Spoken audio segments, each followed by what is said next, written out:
The letter had been in his pocket for 6 days. 60 days. That was all the bank gave him. 60 days before 3 generations of Robinson land became a line item in a foreclosure filing. He drove the back roads of Harlan County in the rain, knowing exactly what was waiting at the end of the driveway, and knowing exactly what wasn't the $50,000 standing between his family's farm and the kind of ending that doesn't get undone. Then the headlights found her, standing on the shoulder of Route 64, perfectly still, expensive luggage going dark in the downpour, not waving, not running, just standing there like someone who had made a decision the rest of the world hadn't been informed of yet. He pulled over, she got in, and something about the way she looked at his fields like a person seeing water after a very long walk told him this stranger wasn't lost at all. The clock on Ryan Robinson's dashboard read 7:43 p.m. when the rain started lying. Not raining, lying. Because the forecast that morning had said clear skies through the weekend, and Ryan had believed it the way he believed most things the county extension office told him, with one eye open and his hand already reaching for the tarp. He'd left it in the barn, naturally. The wipers on his F-150 beat a rhythm that had no business being this loud, scraping across glass in the kind of protest that meant they needed replacing 3 months ago. Ryan knew this. He'd been meaning to get to it. He'd been meaning to get to a lot of things. The letter was in his jacket pocket. Not a new letter. He'd read it 4 times already, once at the mailbox, standing in the gravel with one boot untied, once at the kitchen table with cold coffee going colder beside him, once in the truck before he pulled out of the driveway this morning, and once more just now at the stop sign on County Road 7, engine idling, rain beginning its argument against the windshield. He didn't need to read it again. He had it memorized the way you memorize a diagnosis. Final notice. 60 days to bring payments current or foreclosure proceedings will commence. The language was very clean, very professional. Would you treat them with kindness? Kind of clean that only exists when someone has figured out how to take something from you without looking you in the eye while they do it. 3 generations. Would you treat them with kindness? His grandfather had broken the first ground on this land in 1961 with a borrowed tractor and seed money from his wife's parents, who'd never quite forgiven him for it. His father had added them with kindness.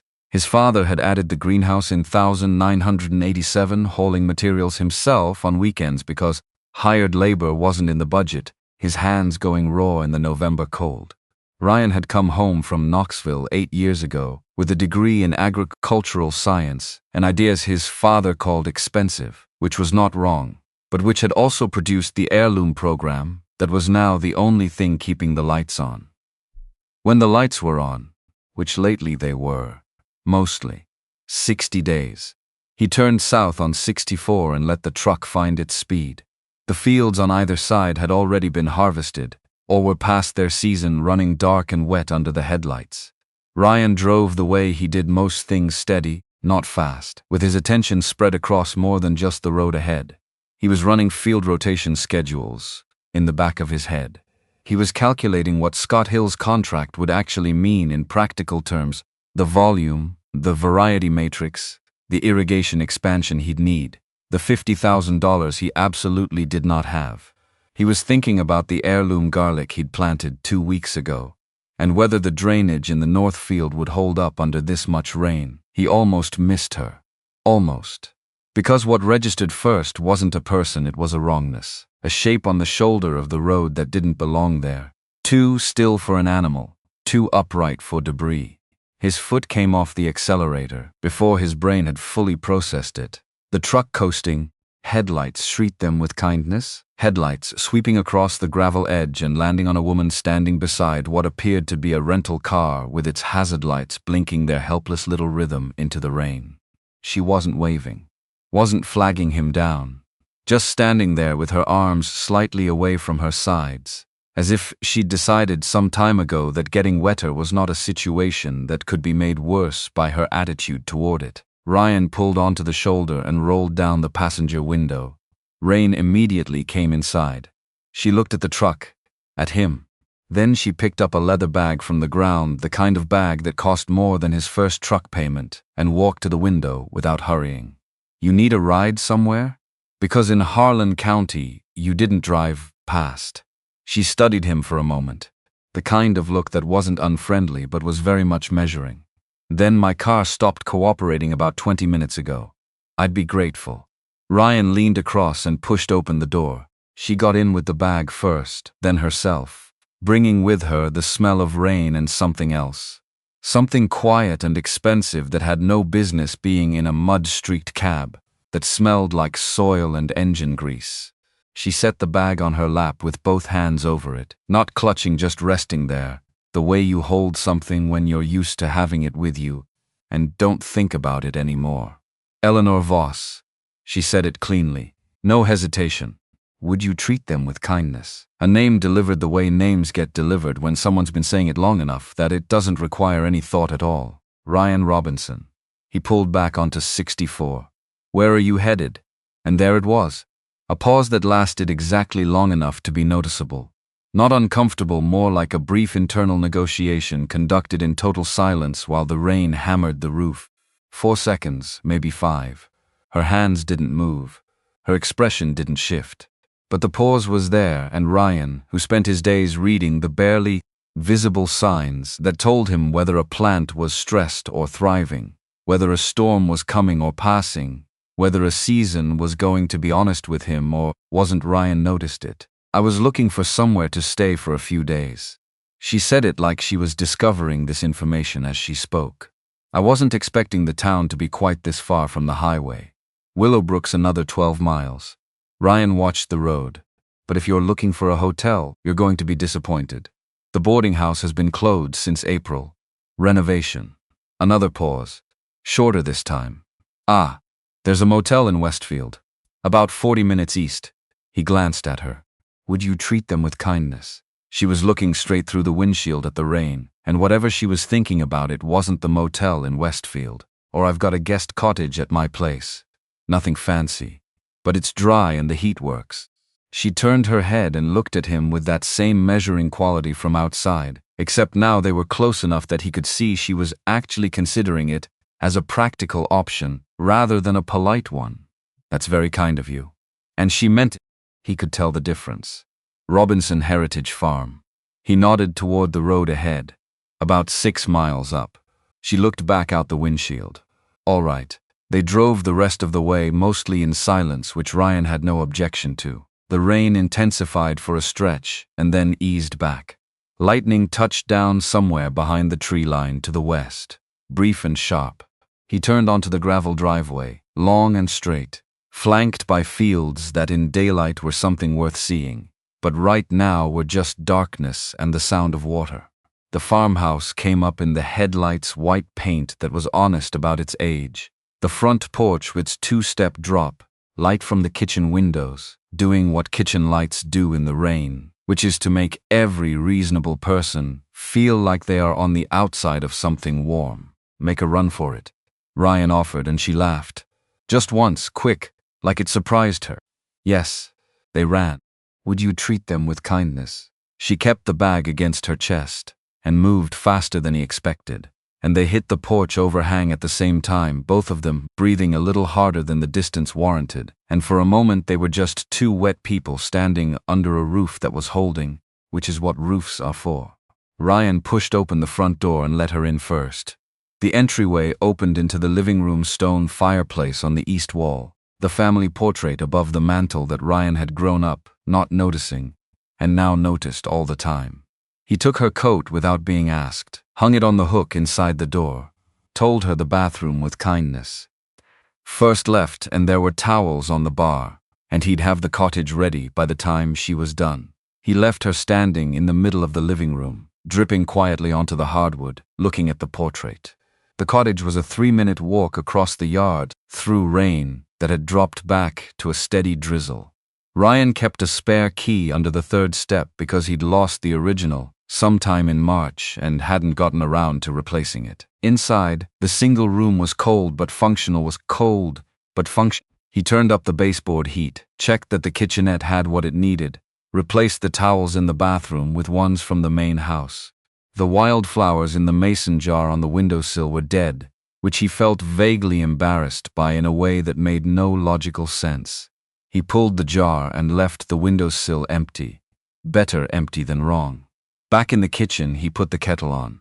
Would you treat them with kindness? She came in from the bathroom in the flannel shirt and sweatpants he'd left on the counter, for her, both of them belonging to a version of him that was larger than her by a meaningful margin. So the shirt hung to her thighs, and the pants were rolled 3 times at the ankle. Her dark hair was damp but combed. Would you treat them with kindness?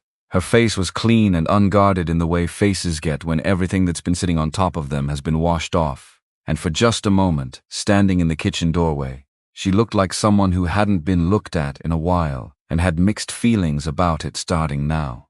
She sat at the table. Ryan set a mug in front of her and a plate of cookies his mother used to make cinnamon, nutmeg, and something else he wasn't going to tell anyone, because some things are not for sharing. He sat across from her with his own mug. Sugar? Milk? Just plain. He nodded. She wrapped both hands around the mug and looked at the table for a moment. Then she looked up. This is a beautiful house. It's been in my family a long time. He said it without the weight that phrase sometimes carried, though the weight was there. My great-grandfather built it. Every generation added something. My father put in the countertops the year I turned 14. Said my mother deserved better than laminate. And now it's yours. For now. He said it before he thought about saying it, and then he picked up his mug, and the moment passed. But she'd caught it. He could see that she'd caught it by the way she didn't say anything, which was different from not noticing. She took a bite of a cookie. Something changed in her expression. Not performance, the real thing, the involuntary kind. These are extraordinary. Family recipe. The balance of spices is. She took another bite instead of finishing the sentence. Ryan found this more gratifying than any complete compliment he could have received. They sat in the comfortable silence of the rain against the roof, which was a particular kind of silence that Ryan had known his whole life and had missed without realizing it during the 4 years he'd spent in Knoxville, surrounded by people who felt silence needed to be fixed. Eleanor, he still had only Eleanor, drank her tea slowly, looking at the room, the bookshelf, the photographs on the wall beside the window. She looked at things with more attention than most people gave them. So, Ryan said eventually, what brings you out this way, during the worst storm of the month?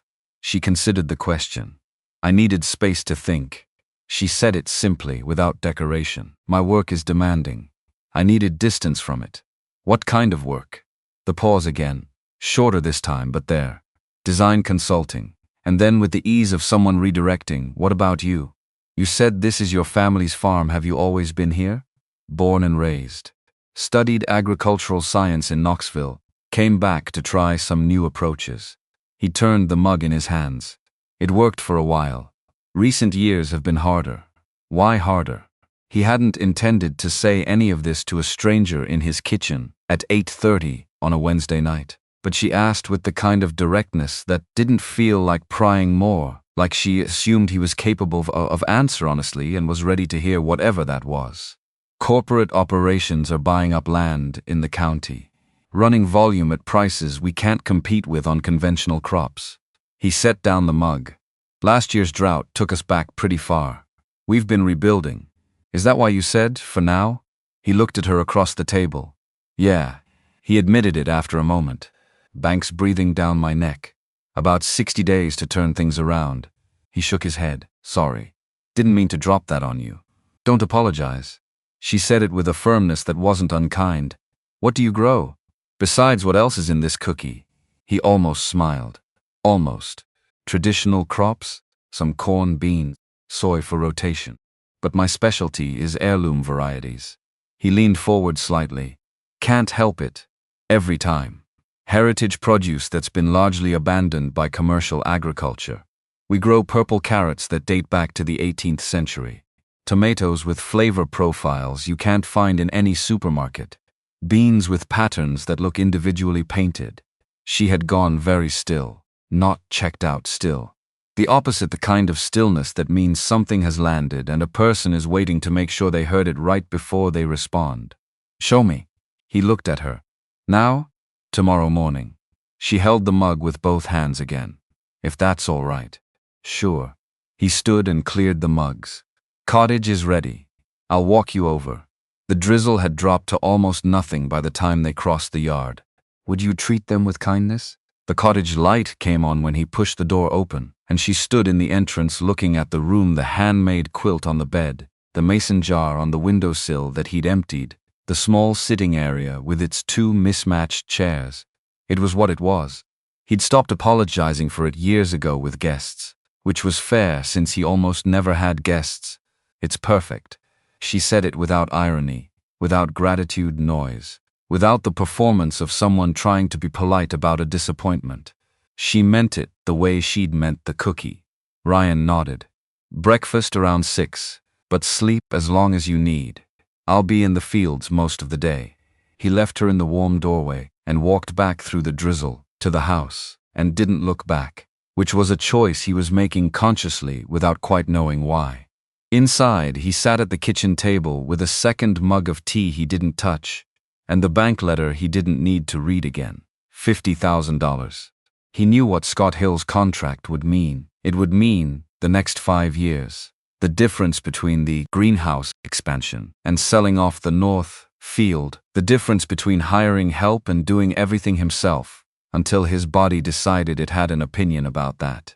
He knew exactly what he needed. He also knew exactly what he didn't have. He went to bed at 11, which was late for him. He didn't sleep until past midnight, which was later than usual. Outside, the last of the rain moved east toward the mountains and left behind a sky that was beginning, very slowly, to clear. He was in the east field at 5:50, in the morning when the light first came up orange and flat across the tops of the trees, the kind of morning light that only happens after a big rain, when the air is washed clean and everything gets one extra stop of brightness. He was checking for storm damage, walking the rows with a tablet, noting where the overnight drainage had done what it was supposed to do and where it hadn't. The new irrigation lines along the south bed had held. The trellis on the dragon tongue beans was fine. He'd lost maybe a third of one raised bed of heirloom greens to pooling water, which was annoying but not catastrophic. He didn't see her come out. He was halfway through the east field when he became aware of stillness in the direction of the kitchen garden, which sounds like nothing. Gardens are usually still. But Ryan had been walking these fields since he was old enough to walk, and he had a sense for the quality of stillness, the way musicians have a sense for silence. There are different kinds. There's the stillness of nothing happening, and there's the stillness of someone who has stopped because something stopped them. He looked toward the garden. She was standing at the edge of the central path between the heirloom beds, both arms slightly away from her sides again, exactly like she'd stood on the shoulder of Route 64 in the rain. Would you treat them with kindness? As if she'd reached a point where forward motion required a moment of processing that her feet understood needed to happen before her brain gave any further instructions. He made his way over without hurrying. She heard him coming and didn't turn around. Ryan. Morning. What is this? Would you treat them with kindness? He came to stand beside her and looked at the garden, the way you look at something you've been tending for years, which is different from how you look at it the first time. Would you treat them with kindness? He'd stopped seeing it as remarkable a while back, not because it wasn't, but because remarkable things become ordinary when they're yours, and you're responsible for them every day. He tried to look at it now the way she was looking at it. The cosmic purple carrots were in their peak color phase, which meant the greens above the soil were deep and dense, and the glimpse of root you could see at ground level showed that deep purple red that went almost blue in the right light. The dragon tongue beans were strung along their trellis in full production. The cream-colored pods shot through with purple streaking that looked like someone had done it deliberately with a fine brush, except no one had done that to themselves over centuries of selection. Farmers keeping seed from the most vividly marked plants, not because they were pursuing aesthetics, but because the markings made the pods easier to spot at harvest. Function becoming beauty without anyone deciding that's what it was doing. the glass gem corn with kindness. Corn was there too, still in its late-season husks, but he had dried ears in the greenhouse. From where they were standing, the kernels in blues and reds and golds and purples that looked, especially in this particular morning light, like no natural thing had a right to look.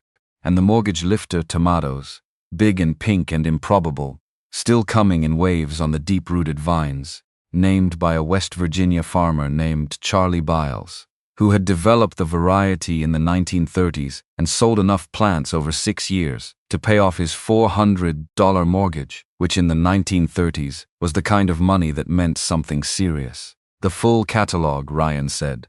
She turned and looked at him. Her expression had that same quality as the stillness something had landed, and she was being careful with it. "May I?" She gestured toward the carrot bed. He nodded. "Would you treat them with kindness?" She moved to the bed and crouched, not quickly, the way you crouch when you're paying real attention to what's down there and you don't want to disturb your own arrival. "Would you treat them with kindness?" She loosened the zosil around one carrot with careful fingers, working around it in a circle the way you're supposed to instead of just pulling and snapping the root. What came up was a cosmic purple, in good health, the exterior that deep violet red, a spiral of gold banding running up from the tip. She held it up in the morning light. Ryan watched her. She was turning the carrot slowly, examining the spiral, the way the color shifted as the angle changed. Her face had gone somewhere else, not absent, but inward, processing. He took out his knife and cut a thin coin from the thick end, offered it to her on the flat of the blade. She took it. Looked at the cross-section first, the purple of the exterior giving way inside to deep orange, the colors sitting next to each other, clean and defined. Then she tasted it. Ryan had watched a lot of people taste things from this garden for the first time. Chefs, usually Scott Hill's kitchen crew, the occasional visiting food writer who made the drive from Nashville. He'd learned to read the difference between a person tasting something and making a decision about it, and a person tasting something that was making a decision about them. The first one involves a lot of nodding. She went quiet. "That's why I do this." He crouched beside her in the dirt, no longer trying to explain anything, just naming what was true. When someone tastes something like this for the first time, it's not nostalgia, it's not trend, it's just the actual flavor of the actual thing. Before we decided shelf life was more important than what it tasted like. "You're describing a kind of integrity." Her voice was different than it had been last night, less contained. The thing being allowed to be what it actually is instead of what's convenient for the system around it. Ryan looked at her. "I guess that's what I'm describing, yeah." She stood and looked back at the garden. And then she said, "Show me the rest of it." What followed was 3 hours that Ryan would have a hard time accounting for later in terms of how they passed so quickly. He walked her them with kindness. He walked her through every section, the bean trellis, where he pulled a dragon tongue pod and showed her the purple streaking up close, explaining the selection history without planning to. "Would you treat them with kindness?" The watermelon bed where 2 moon and stars varieties were still on the vine, their dark green rinds dotted with golden speckles that you could not look at without wanting to know who had first decided to keep the seed from that particular plant. The greenhouse, where the seed storage system ran along the east wall, shallow drawers with hand-labeled envelopes. His grandfather's handwriting on the older ones, his father's on the ones from the 80s and 90s, his own on everything since he came back. She stopped at the seed drawers and asked if she could look. He opened a drawer and stepped back. She went through the envelopes slowly, reading the labels. Not skimming, reading. She picked up one, an older envelope with his grandfather's handwriting, faded but still legible, and looked at him. "What's this one?" "Cherokee Trail of Tears bean." He said it quietly. Those seeds traveled the forced removal route in 1838. Families carried them in their clothing because they couldn't carry much else, and this was food they could grow when they got to wherever they ended up.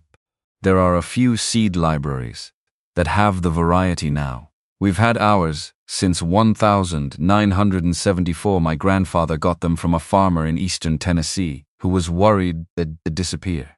She held the envelope with both hands and didn't say anything for a long moment. Then You're not just growing food. No, you're holding on to something that would otherwise be gone. Yes. She set the envelope back in the drawer with care, in exactly the spot she'd taken it from, and looked at the rows of drawers extending along the wall. Something moved across her face that he couldn't fully read. It wasn't sentimentality. It was something harder and more functional than that, like a person recalibrating. How do you sell them? Practical. Direct. I assume this isn't supermarket produce. High-end restaurants in the nearest city. A couple of specialty grocers who do weekly deliveries. Farmers markets when I can get there. He closed the drawer. It's not enough. That's the honest answer. Have you thought about the visual presentation as a selling point? Would you treat them with kindness? She wasn't asking to be polite. Her voice had shifted into something focused, something that belonged to a different version of her than the woman who'd been standing in the rain last night. These aren't just unusual vegetables. They're visually extraordinary. The patterns, the colors, they tell a story before they're tasted. Ryan looked at her. What do you mean exactly? I mean that you're pricing and presenting these as agricultural products when they could be presented as something closer to art objects with the agricultural story built in. She gestured at the seed drawers, the heritage, the history, the specific provenance of each variety. Would you treat them with kindness? People in cities, people with money to spend, they are desperate for things that are genuinely connected to something larger than the transaction. You have that. You have it in abundance. But you're letting the supermarket paradigm define how you present it. Ryan sat on the edge of the seed bench and looked at her. You sound like you've thought about this before. My work involves. She stopped. Started again with care. Yes, I have. What exactly is your work? The pause. He'd been waiting for it, and it came right on schedule, and this time it lasted longer than any of the others. Would you treat them with kindness? She was standing with one hand on the seed drawer still, and she looked at him, an expression that was making a decision in real time. Design, she said finally, and the relationship between presentation and perceived value. Not a lie, but not all of it either. Ryan had enough experience with things that were technically true to recognize the shape of them. He didn't press it. I've got a delivery run this afternoon. Scott Hill's restaurant in Westfield. If you want to see how the produce actually gets used, you're welcome to come. She looked at him, and the decision-making was happening again, but this time faster. And whatever it landed on was yes. I'd like that. Would you treat them with kindness? The drive to Westfield took them out of the county's agricultural belt and through the kind of landscape that happened when rural slowly remembered. It was adjacent to something larger, gas stations, giving way to chain restaurants, giving way to actual storefronts, and then the older brick streets of Westfield's commercial center. Small city neat. Ryan's truck was loaded with crates. In the bed, mortgage lifter tomatoes, dragon tongue beans, a selection of the purple tomatillos that Scott had been featuring in his seasonal menu. The crates were his own design, shallow and angled so the produce could be seen from the top, which had been an accident the first time and a choice every time since.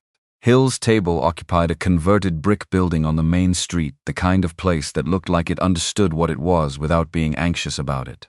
Ryan backed into the service alley and they unloaded together, which she did without being asked, lifting crates with the practiced ease of someone who wasn't waiting to be told whether something was their job or not. Scott Hill met them at the kitchen door. He was Ryan's height but broader, with the particular calm of who had learned to be unbothered in chaotic environments, because being bothered in a restaurant kitchen was professionally incompatible with running one. He shook Ryan's hand and looked at the woman beside him with open curiosity. This is a first. You brought company. Eleanor. Ryan gestured. She's staying at the farm a few days. Eleanor, this is Scott Hill. Scott extended his hand.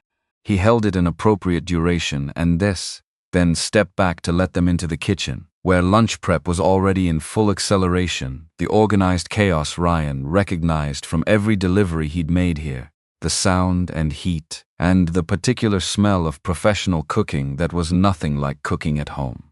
We're using your purple tomatillos tonight in the special. Scott led them past the prep stations, pointing. The color holds through the cooking process better than I expected. It's doing something visually in the final presentation that He paused at a prep station where a cook was breaking down the tomatillos into sections, the deep purple-violet catching the kitchen light. Here. Look at that. She looked. She was doing the thing she did, the stillness of real attention. Scott watched her. His expression shifted slightly, the small recalibration of someone encountering something they weren't quite expecting. You understand what you're looking at. Her eyes came to him. Yes. Do your customers know the origin story? She asked. The heritage of what they're eating. Our menu includes variety descriptions. The servers know the background. We train specifically on that. Scott crossed his arms. And yes, it matters. The people coming to our tasting menu, the farm-to-table experience, they aren't just paying for the food. They're paying for the understanding that what they're eating is specific and irreplaceable, and came from somewhere real. She nodded slowly. And that changes the price point. It changes the entire value equation. He looked at Ryan. The people ordering our tasting menu, they're not price sensitive. They're story sensitive. You give them something with a genuine story, and they will pay for the privilege of being part of it. Ryan watched her absorb this the way she'd absorbed the carrot. Quietly, with both eyes open, and something clicking into order behind them. Scott had them stay for lunch, which Ryan accepted because Scott always asked, and he'd learned not to argue about it, and because he was, despite everything, hungry. They sat at a corner table near the kitchen pass-through, and Scott ran them through 3 dishes that centered on the Robinson farm, produced the purple tomatillo sauce over pan-roasted chicken, a dragon tongue bean salad with a vinaigrette that did something interesting to the beans' inherent sweetness, a small plate of mortgage-lifted tomatoes with nothing but good oil and salt. Because sometimes the right choice is to do almost nothing at all and let the thing be what it is. She ate with attention. Not performance, not food writer notebook in hand attention. The kind that is just a person who has learned to actually taste what's in front of them. Between dishes, Scott leaned forward and said what Ryan had suspected he was building towards since they sat down. I'm opening a second location in the city. I want Robinson Heritage Farm as my primary supplier. Ryan set down his fork. The volume I'd need would be significantly higher than our current arrangement. Scott held eye contact the way people do when they're delivering information that has weight on both sides. More variety too. Consistency across the growing season. I'd need to expand the irrigation system. Ryan heard his own voice from a slight distance. Additional beds, additional help. It's a capital project. I know. I don't have the capital. Scott's expression didn't change. 3-year exclusive contract. Guaranteed purchase commitment at premium pricing. That contract, with a lender who understood what it represented, should give you some leverage. Should. Ryan heard the word exactly for what it was. Think about it, Scott said. I've been thinking about it for 6 months. I'm ready to sign whenever you are. He excused himself back to the kitchen. Ryan looked at his plate. She was looking at him, he could feel it without turning toward it. $50,000 to expand the way Scott's contract would require. The first regional bank letter sat in his jacket pocket, with its 60-day language and its clean, professional certainty. He'd been to the bank in February, in June, in August. Each time they'd looked at the farm's revenue numbers and made their calculations and arrived at the same answer, which was no. What if you had an investor? She said it the way people say things when they've been thinking them quietly for longer than the conversation that preceded the question. Ryan looked at her. Most investors want fast returns, he said. Sustainable agriculture doesn't move that way. What if the investor wasn't primarily interested in financial returns? He studied her. She was holding her fork and looking at him with an expression he hadn't seen from her, yet steadier, more direct. Something she wasn't quite releasing fully, but was letting closer to the surface than before. That kind of investor is a story farmers tell themselves, Ryan said. Right up until the moment the bank finalizes the paperwork. She didn't argue with this. Would you treat them with kindness? She looked down at her plate, took a measured breath, and said nothing. They drove back to the farm, mostly in the kind of quiet that was different from the going quiet of the previous evening. That had been comfortable. This was more considered. Would you treat them with kindness? She was thinking about something, and he was thinking about the same thing from a different angle, and the road unreeled between them, while the afternoon light did what autumn afternoon light in Tennessee does, which is to turn everything a particular gold that makes even a difficult situation look briefly like it might be manageable. "Eleanor," he said when they turned onto the gravel driveway, "I don't know what brought you out here or how long you're planning to stay." He kept his eyes on the road. "But you're welcome at the farm as long as you need. I want to say that plainly." She looked at him for a moment. "Thank you. I'd like to stay a few more days, if that's all right." "It's all right." He parked, and they sat for a moment in the quiet of the engine cooling. She was looking at the house, at the barn visible past it, at the edge of the kitchen garden visible around the corner. "A while back," she said, "when you talked about those seeds, the history in them, the families who carried them and kept them." She paused. "That's the thing most people lose sight of. The idea that the thing itself has a story that existed before any of us had any commercial relationship with it whatsoever." Ryan waited. "The fashion world spends a tremendous amount of energy trying to manufacture that feeling," she said. "That sense that an object carries history and meaning. It's..." She stopped and turned to look at him. "You have it, genuinely, and it's not performing itself for anyone." He thought about that. "It doesn't have to perform. It just has to keep being what it is." She nodded. Then she got out of the truck and walked toward the cottage without turning back, and Ryan sat another moment in the cab before going inside to start the evening chores.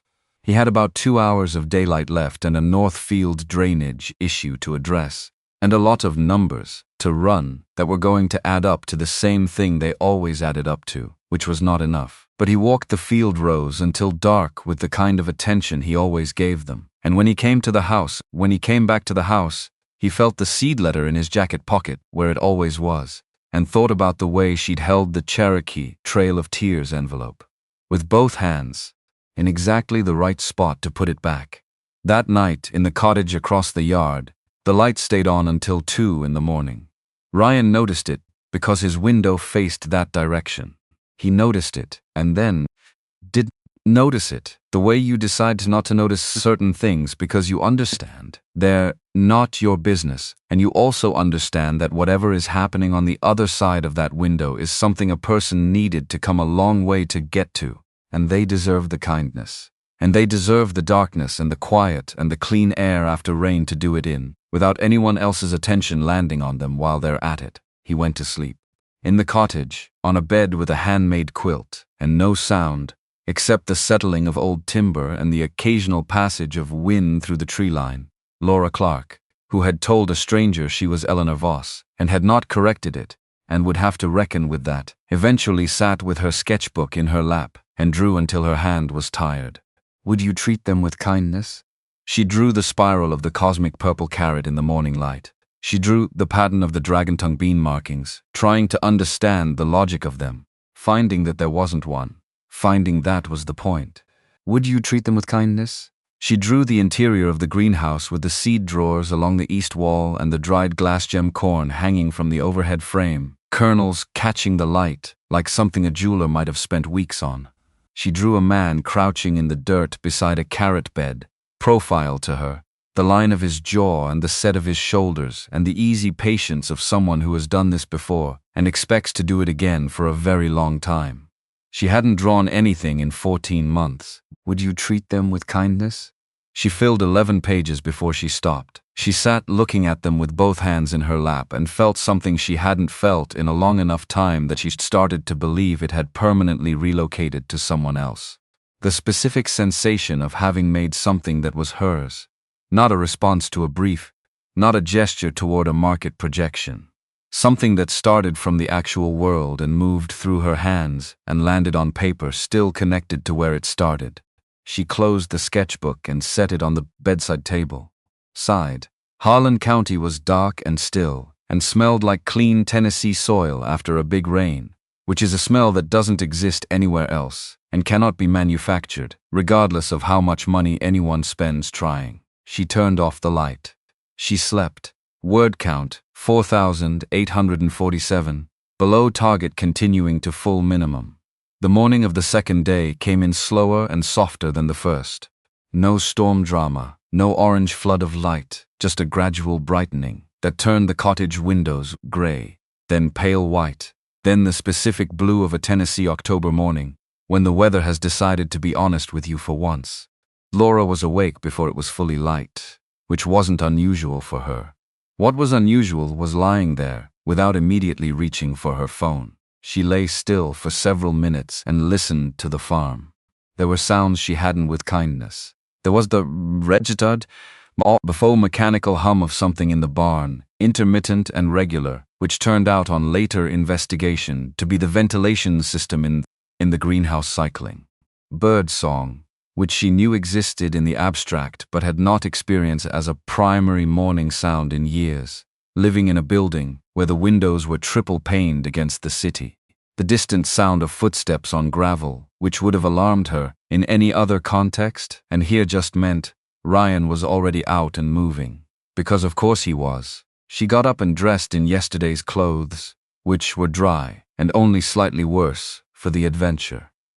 She found the path to the main house and let herself into the kitchen through the back door, which was unlocked, as he'd said it would be. On the counter was a note, plain paper, clear handwriting that was legible without trying to be elegant. Help yourself to breakfast.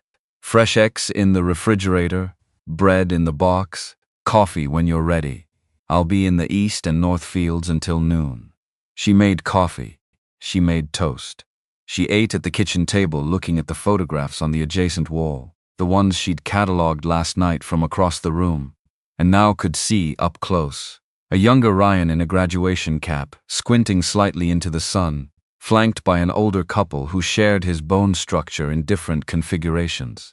Would you treat them with kindness? The same couple standing beside a tractor with their hands linked loosely in the way people's hands link when they've been next to each other so long it happens without thought. Ryan kneeling in a garden bed, holding up an ear of glass gem corn, with an expression of pure, uncomplicated satisfaction that she found herself studying longer than she'd intended. That expression. She knew what it was because she used to have it and couldn't currently find it regardless of where she looked. Would you treat them with kindness? She washed her cup and plate and put them back where they'd been, and then she went back to the cottage and opened the sketchbook and looked at what she'd made the night before, with the eyes of the morning, which are always more honest than the eyes of midnight. It held up. 11 pages of legitimate work. Not polished, raw, structural, the kind of drawings that were thinking made visible rather than conclusions stated.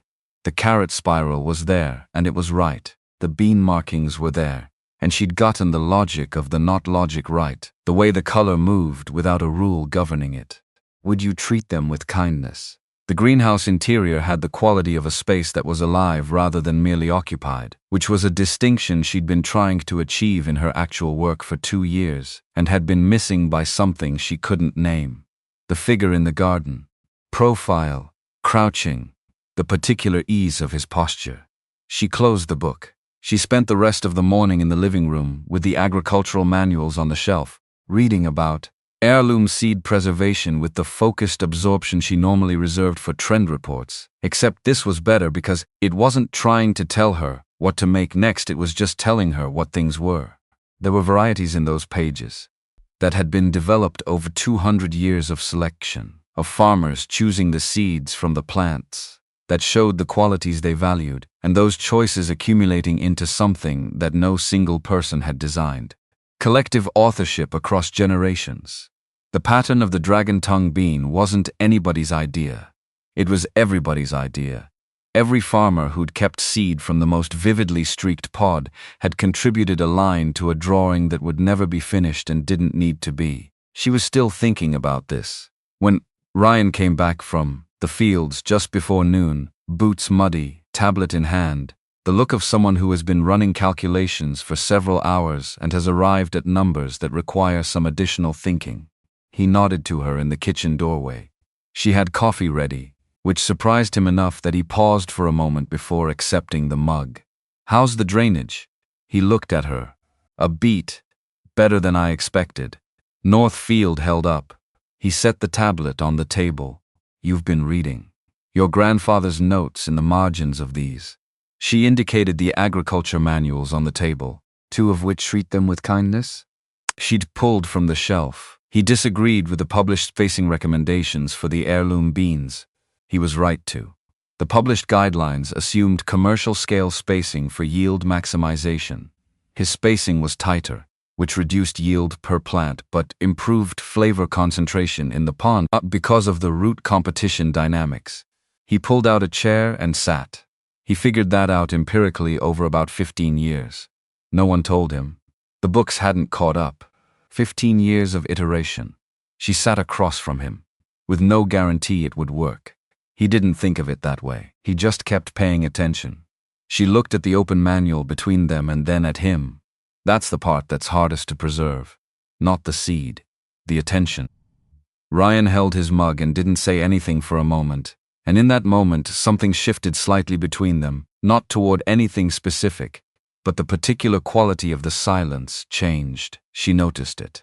He probably noticed it too, because he looked at his coffee with the expression of someone choosing not to say the first thing that came to mind.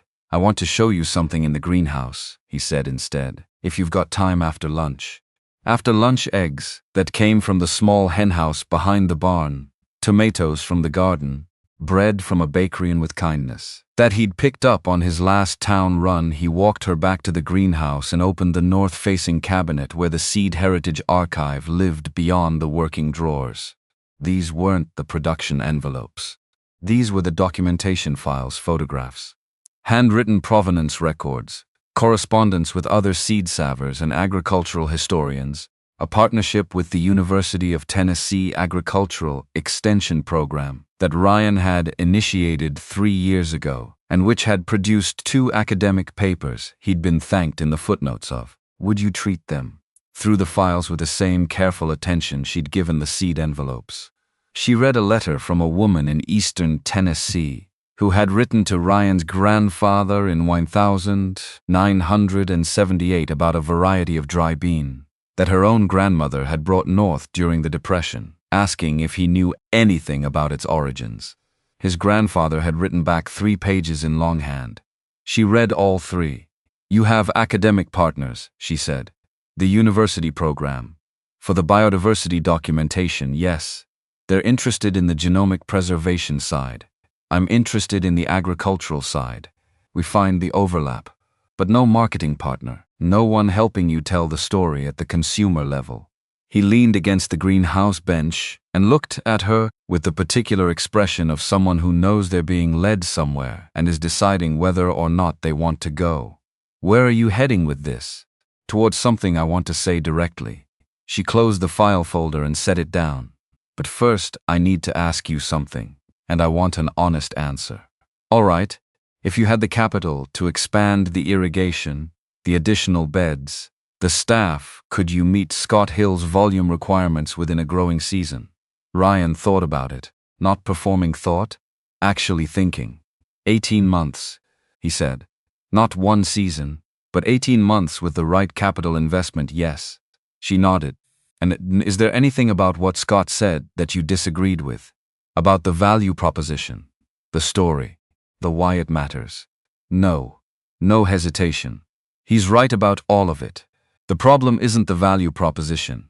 It's the capital gap between here and the version of this farm that can actually serve that market properly." She looked at him for a long moment. She was making a decision, and this time he could see all of it, the whole calculation running in real time across her face, which was unusual enough in his experience with people that it stopped him from saying anything because he didn't want to interrupt it. "My name isn't Eleanor Voss," she said. The greenhouse was quiet. The ventilation cycled once and then went still. "I didn't think it was," Ryan said. She looked at him. That surprised her. The pause, he said. "When I asked what you do, you went somewhere else for 4 seconds. Eleanor Voss didn't need 4 seconds." She exhaled slowly. "My name is Laura Clark." She didn't pause this time or equivocate or ease into it. "I run a fashion design company based in New York. Clark Studio. She stopped, then continued more steadily, "We're reasonably well established." Ryan waited. She pulled out her phone and opened the company website and set it on the workbench between them. He looked. The runway images first. New York and Chicago clean, architectural clothing with a quality of specificity that communicated something was different, without advertising what. The company profile. Would you treat them with kindness? The valuation figures, which were the kind of numbers that took a person a moment to register, because they existed in a different scale than the numbers Ryan dealt with daily. He looked at the images for a while. Then he looked up at her. You stayed, he said. It wasn't a question, yes. Under a different name. She paused. Found the right framing. I needed to not be Laura Clark for a few days. I've been her continuously for a long time. And I was having trouble remembering what I was, before the name meant something. Ryan set the phone down. He looked at the seed archive files she'd been reading and then back at her. I'm not angry about the name, he said carefully, but I want to be clear about something. He held eye contact, which with him was not an aggressive thing, but a considered one. He looked at people directly when something mattered, the same way he looked at the soil and the plants. Last night I told you about the bank, about the 60 days, about Scott's offer and the capital I don't have. I told all of that to a stranger. He paused. And now you're going to tell me you want to invest in the farm. She didn't look away. Yes. So I need to know whether this is an opportunity or whether it's pity. It's neither. She said it without heat but with absolute firmness. It's a partnership proposal between two people who have things the other one needs. I have the capital you need to expand and meet Scott's contract. You have something I need that I can't manufacture or purchase and haven't been able to find anywhere in the past 14 months. She gestured at the seed drawers, the archive files, the dried corn hanging overhead. This, the genuine article, the thing that's been what it is for longer than either of us has been alive, without anyone's marketing department having anything to do with it. Ryan was quiet. I came to this farm because my car broke down, she said. I stayed because something here is doing something to me that I can't explain commercially. And I'm proposing a partnership because I think what happens on this farm and what I do with Clark Studio can make each other better in ways that are real and structural, not decorative. He stood for a long moment in the greenhouse, looking at the seed drawers, then at her, then out through the glass panels at the kitchen garden beyond. The afternoon light was cutting across the mortgage lifter tomato vines at an angle that made the pink fruit look almost translucent. He said, I need to think about it, I know. She didn't push, and I need to understand exactly what you're proposing before I can think about it properly. Of course. He picked up the phone and looked at the Clark Studio images one more time. The clothing was extraordinary.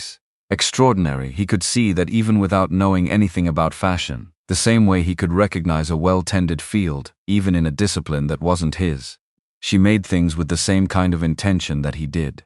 He hadn't known that last night, and now he did, and it changed the geometry of the situation somewhat. He handed the phone back. Come find me in the morning.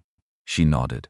Would you treat them with kindness? She picked up her phone and the file folder she'd been reading and walked back toward the Gonth cottage in the late afternoon light. And Ryan stood in the greenhouse for a while longer, looking at the seed drawers his grandfather had built, at the archive his father had expanded, at the documentation he himself had been building for 8 years. 60 days. $50,000. A contract that could change the trajectory of the next generation of this land, if there was a next generation to give it to.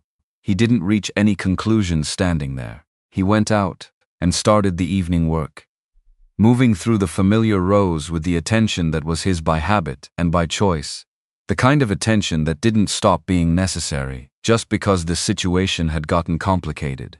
In the cottage, the light came on early. It stayed on past midnight. The sketchbook had 12 more pages by morning. Ryan Robinson did not sleep well, which wasn't unusual exactly, but the reasons were new. He'd lain in the dark running the same calculation from different angles the way you work a loose fence post, trying each direction to find the one that gives, knowing that eventually something will move and not knowing yet whether moving means fixed or broken. Laura Clark, Clark Studio. The numbers on that website in a typeface designed to communicate solidity and permanence. The way she'd held the Cherokee Trail of Tears envelope with both hands and put it back exactly where it came from. Design consulting. Right. He was up at 5:15, out by 5:30, in the north field, before the sky had fully decided what it was going to do with the morning. He ran his usual checks: drainage holding from the storm, the irrigation lines along the expansion boundary, still needing the work he'd been deferring, 2 rows of late-season brassicas that had come through the rain better than expected. Good data. None of it addressed the actual problem, which was that he had 60 days and $50,000 of distance between the farm as it currently existed, and the farm that could survive the next decade. He came in at 7:30. She was already at the kitchen table, not waiting for him, working. Would you treat them with kindness? She had the sketchbook open, and a cup of coffee she'd made herself, and she was drawing with the focused absorption of someone who had been at it for a while and was in the part of the work where the world outside the page had gone temporarily theoretical. She didn't look up when he came in. He hung his jacket and washed his hands at the sink and poured his own coffee, and only then did she close the book and look at him. Morning. Morning. He sat across from her. Direct. No runway to it. You said you wanted to talk. I do. No runway from her either. But I want to hear your actual objection first. Not the polite version. The real one. Ryan set down his mug. He looked at her with the same attention he gave things that required honesty. You sat in this kitchen and listened to me explain my financial situation to a stranger. Then you told me who you actually are. And now you want to put money into my farm. He paused. I need to know whether what I told you while you were Eleanor Voss is why you're sitting here now. She didn't flinch from it. If your car hadn't broken down on Route 64 in a rainstorm, would you have found Robinson Heritage Farm? No. And if I hadn't spent 3 days in your garden and your greenhouse and your kitchen, would I have any basis for this conversation? No. Then the sequence matters, she said. But not the way you're worried it does. She held eye contact. Not aggressive. Steady. I'm not proposing this because I feel sorry for you. I'm proposing it because what you're doing here is genuinely worth doing, and I have the means to help it continue and something to gain from the partnership that has nothing to do with charity. Ryan looked at his coffee. Looked at her. What does Clark Studio gain? Authenticity. She said it without hesitation. Real provenance. A genuine story in an industry drowning in manufactured ones. She tapped the sketchbook with one finger. 12 pages last night. 11 the night before. I haven't produced 23 pages of original work in the past 6 months combined. Something about this place is doing something that New York and 14 months of performance pressure and every trend deck my team has sent me hasn't been able to do. He was quiet. The partnership I'm proposing, she continued, is structural. $50,000 for the irrigation expansion and seed sourcing that covers your capital gap for Scott's contract. In return, Robinson Heritage Farm becomes Clark Studios' agricultural partner. You supply produce for our events. We collaborate on projects that connect what you grow to what I make. You retain full control of your agricultural operation, and I retain full creative control of mine. Neither of us reports to the other. Ryan turned the mug in his hands. One slow rotation. And the $180 a jar candles that fashion companies sell with a picture of a barn on the label? She didn't smile. Not that. Because I've seen what happens when agricultural heritage gets used as backdrop. The farm becomes scenery. The work becomes content. And the actual humans doing the actual work get cropped out of the photograph. Yes. She said it clearly, without qualification. That is exactly the failure mode.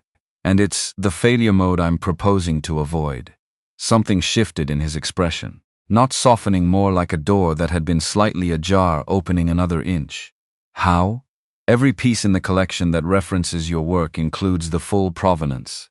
Not a tag, not a website footnote. The actual story, which seed, which lineage, which families carried it, what it means that it still exists. She leaned forward slightly. And you review every piece of text before it goes anywhere. I'm not presenting your farm to the public without your approval of how it's being presented. Ryan was quiet for a long moment. The kitchen held the particular morning stillness of a working farmhouse, not empty silence, but waiting silence. The kind that has things in it, and knows it. I need to think about it, he said.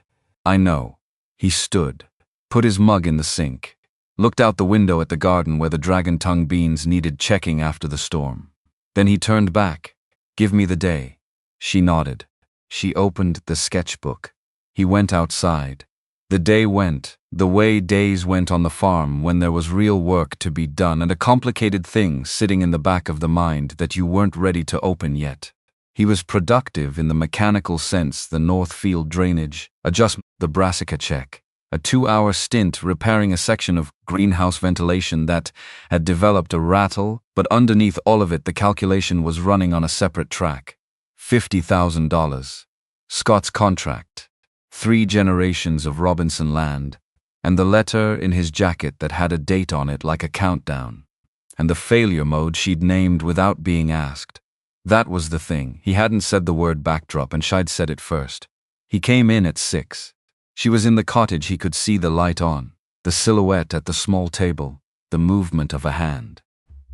He stood on the porch for a moment, looking at that light across the yard, and then he went inside and made dinner out of what was in the kitchen. He ate at the table alone with the last of the daylight through the west window, and the farm going quiet around him in the way it did every evening, the particular diminuendo of a working operation settling into rest. He sat for a while, after, not thinking about the partnership. Would you treat them with kindness? Just sitting with the house, which he did sometimes when it was quiet enough to do it, when the weight of the land pressed through the floor in a way he could feel through his boots. 3 generations. His grandfather's handwriting in the margins of those manuals, his father's voice saying without romanticism that the farm was not the building or the equipment or even the soil, it was the knowledge. The accumulated specific knowledge of what this particular land needed, and how to read its moods, and what to do when it gave you something unexpected, which it always eventually did. That knowledge lived in him. Nowhere else. The bank didn't know that. The bank knew debt service ratios and collateral valuations and the 60-day language of its final notices. It didn't know that Ryan Robinson could look at a field after a 2-inch rain and read the drainage pattern like a text, or that he carried in his head the seed histories that weren't in any of the academic papers yet, or that the Heirloom with kindness, or that the Heirloom program was 3 years from something genuinely significant, the kind of seed library that agricultural historians would study if it was given 3 more years to exist. He picked up his phone, looked at it, put it down, went to bed, lay awake until 11, which was the latest he'd been awake in months. In the morning he made breakfast, actual breakfast, eggs and toast and the good coffee, and he had it ready when she came across from the cottage at 7:15, looking like someone who'd been awake almost as late as he had. She sat down, looked at the plate, looked at him. "I'll do it," Ryan said, "on 3 conditions." Something moved across her face. Not relief exactly. More like the specific sensation of a calculation that had been running in the background finally completing. She picked up her fork. "Tell me. Every description of this farm in any material Clark studio produces, I review and approve it before it goes anywhere. Not suggest changes. Approve. Done. Every variety we supply for events gets full context. Written context. Accessible to whoever's in the room. Not hidden in a catalog that nobody reads. Done." He looked at her. "And if at any point I determine that this farm is being used as backdrop, rather than treated as a partner, I can withdraw from the arrangement without financial penalty. No breach, no clawback." She set her fork down. She held his gaze with the steadiness she'd had since the greenhouse. "I accept all 3 conditions, but I have one of my own." He waited. "You have to believe that I understand why those conditions matter. Not just agree to them because I'm the one writing the check." She said it without apology. "I need you to actually believe it. Because this partnership doesn't function. If you're watching me, for the moment I'm going to strip mine your grandfather's seed collection for a campaign concept. And I can't build something real with someone who's waiting for me to become the thing they're afraid I am." The kitchen was quiet. Outside, a bird was doing something insistent in the oak at the corner of the barn. Ryan looked at her for a long moment. "I'm working on it," he said finally, which was the most honest answer he had, and she accepted it, which told him something. They shook hands across the kitchen table, which, under other circumstances, might have been absurd. Two people shaking hands over eggs at a farmhouse table, but neither of them treated it as anything other than what it was, which was a serious agreement between serious people. Nicole Torres arrived the following afternoon. Ryan was in the greenhouse adjusting the humidity controls when he heard the car on the gravel, and he came out to find a woman he didn't know standing beside a rental sedan, with a rolling carry-on and a laptop bag, and the particular expression of someone who has just arrived, somewhere they had not fully prepared themselves for. She was blonde, sharp-featured, the kind of efficient-looking that comes not from trying to look efficient but from actually being it. She was looking at the farm with the expression of a person recalibrating expectations in real time.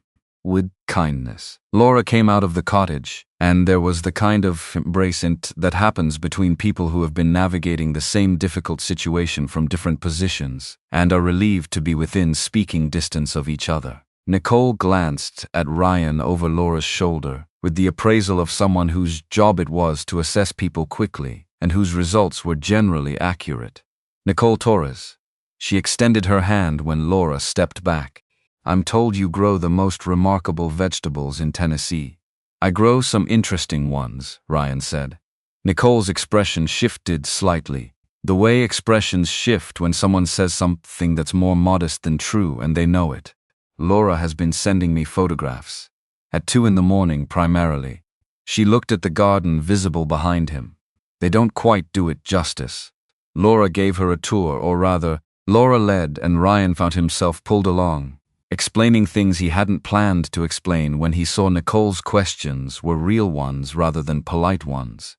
She wanted to know about the commercial viability of each variety, about the revenue model, about the supply chain from seed to restaurant delivery. She took notes on her phone with the speed of someone who'd been taking notes on phones for a decade, and could do it while maintaining a conversation. At the greenhouse, at the seed drawers, she stopped. She read a few labels, pulled out the file folder Laura had been studying and went through it with focused attention. Then she closed it and looked at Ryan with an expression that had moved from professional assessment to something more like genuine recognition. How many people know this archive exists? Agricultural Extension Department at the university. A few seed preservation networks. He paused. Not many. That's going to change. She said it as a statement of fact, not a prediction. This is a story that markets itself. You just need distribution. Would you treat them with kindness? She went back to her laptop that evening, and Ryan didn't see much of her until the following morning, when she appeared at the kitchen table with a draft document that turned out to be a preliminary partnership framework cleaner, and more specific than anything he'd expected. Would you treat them with kindness? With the 3 conditions he'd named to Laura embedded in the language as contractual provisions rather than gentlemen's agreements. He read it twice, asked 2 questions. She answered both without deflecting. She told you what I asked for, he said. She told me what was non-negotiable. Nicole looked at him over the edge of her coffee cup, which in my experience is the same thing. 3 days into Nicole's arrival, Ryan was doing an early afternoon check of the bean trellis when she came out to the garden alone. Not looking for him, initially she was on the phone, the call that can't wait posture of someone who ran logistics for a significant operation and was never fully off. But when she ended the call she saw him and came over, and she had the look of someone who had decided to say something, and was going to say it, regardless of whether the moment was particularly convenient. You should know something. She stood at the edge of the bed, direct. No ceremony. This week Laura turned down 3 contracts. The total was around $2.8 million. 2 of them were long-term relationships, the kind you don't easily rebuild once you've said no. Ryan went still. She didn't tell you because she didn't want you to feel obligated. Nicole held his gaze with professional steadiness. I'm telling you because I think you're operating with incomplete information, and people who operate with incomplete information make decisions that don't serve them. She paused. She doesn't need this farm, Ryan. She could buy it 3 times over, and the transaction wouldn't register in her annual accounting. She's here because she wants to be here. And that's a different thing than what you were afraid it was. She went back inside. Ryan stayed at the bean trellis for a while. Not working. Would you treat them with kindness? Just standing with his hands at his sides, looking at the dragon tongue pods in their purple-streaked abundance, and thinking about the difference between what a person says and what a person does, and how the latter was always the more reliable text. That evening, he went to the cottage and knocked. She opened the door, looked at him. He could see the sketchbook on the table behind her, open, a cup of tea going cool beside it. "Nicole told you," she said. "Yes." A small silence. Then she stepped back from the door. "Do you want to come in?" He sat in the chair by the window. She sat at the table with the sketchbook. Neither of them said anything for a moment, which was its own kind of conversation. "I'm not going to pretend those numbers aren't significant," Ryan said, "because they are. They are.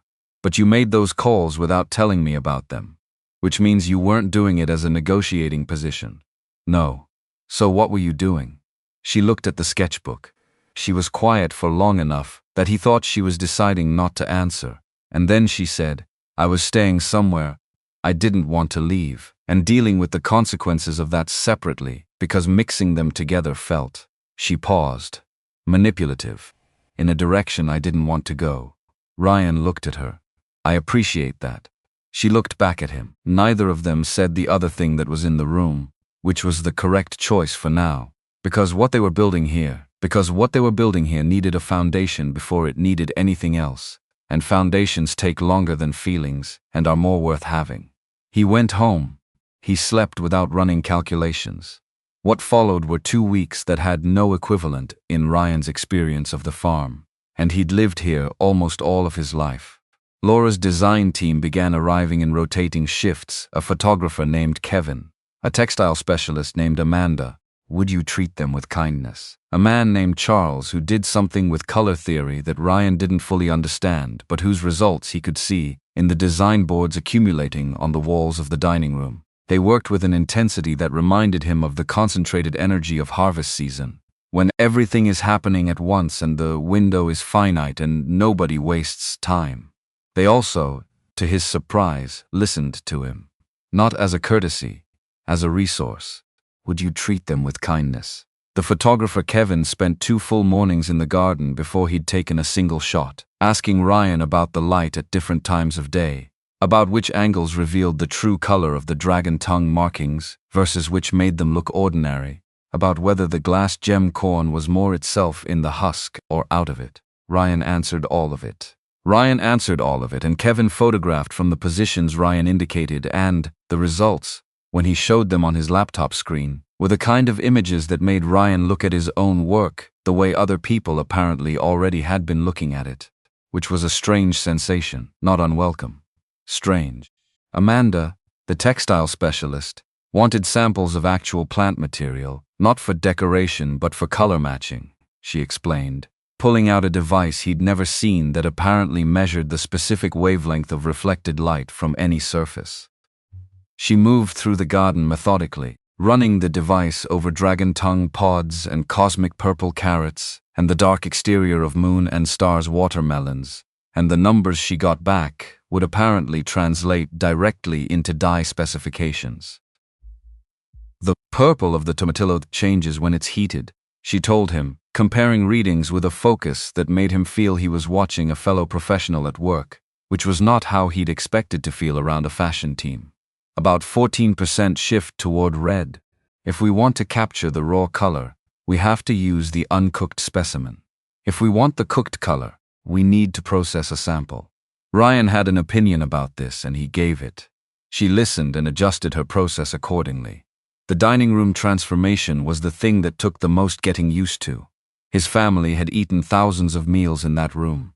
He'd done homework there, and holiday dinners, and the paperwork that got done after dark when the fields were quiet. Now it held design boards covered in fabric swatches and photographs and hand-sketched garment forms, and the table his mother had refinished in 1000. Would you treat them with kindness? 998 was covered in color palette cards and the acetate overlays that Charles used to build his layered chromatic analyses. Ryan walked through it every day. He looked at what was accumulating. He understood slowly and then with increasing clarity what Laura was actually making, not decoration, not trend, not the shallow visual vocabulary of a lifestyle brand. She was translating the specific visual logic of the heirloom varieties into a different medium. The dragon tongue bean's marking pattern was appearing in fabric as a gradient that moved by the same rule the bean used, which was no rule at all, which was the whole point. The cosmic purple carrot spiral was becoming a structural element in what Amanda called the boudoirs, though to Ryan it looked more architectural than anatomical. One afternoon he stood in front of a mood board and looked at a fabric sample beside a photograph of the glass gem corn, and understood them as the same conversation held in two different languages. He'd never thought about his work that way before. Not as language, as practice, as science, as stewardship, yes, but not as language. He was standing there with that thought when Laura came in and stopped when she saw where he was. "The corn one," he said. "The color arrangement, it's not random." She came to stand beside him.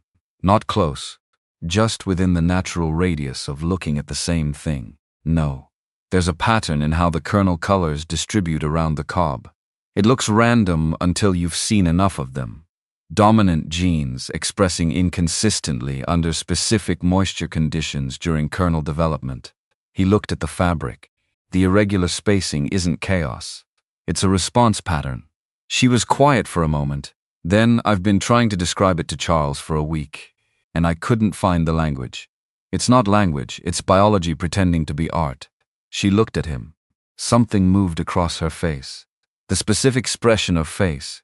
Specific expression of a person who has just received a thing they needed without knowing they were going to need it in that form. "That's the title," she said quietly, "of the collection.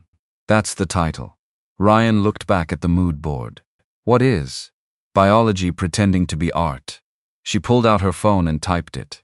Her hands were moving with the speed they moved when she was working rather than talking, except backwards. Art that never decided to stop being biology. He looked at the fabric, looked at the corn photograph. "Heirloom," he said. "That's what you'd call something that was passed down.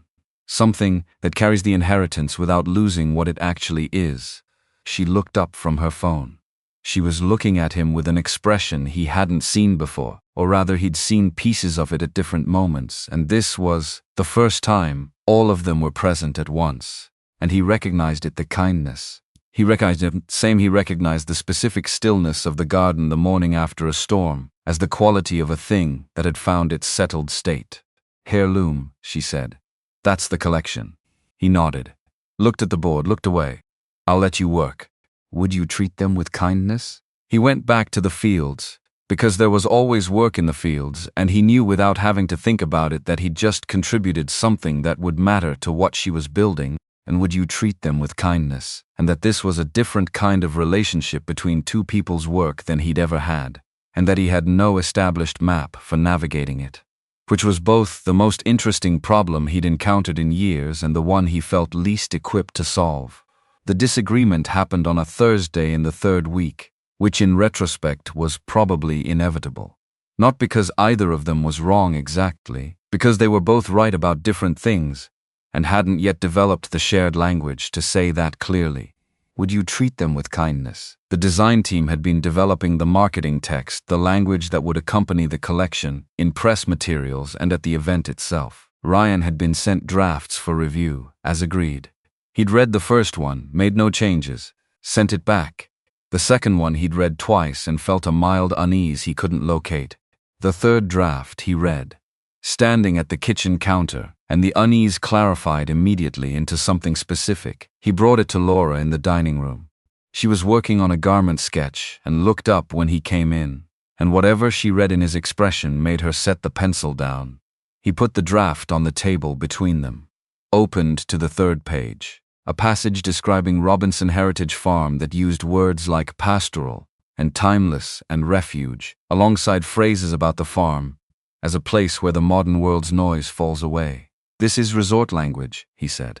"It's language for a place where people go to feel like they're not where they actually are. A spa with tomatoes." She read the passage. Her expression was careful. The intent was to communicate a sense of removal from "I know what the intent was." He didn't raise his voice, but he set his hand on the page. The people who worked this land, my grandfather, my father, the families who kept these seed varieties alive, they weren't providing a retreat experience. They were doing hard physical labor in service of something they believed in. And this language turns that into atmosphere. She was quiet. I know it's marketing, he said. I know it has to reach people who don't live here and don't know what this work actually involves.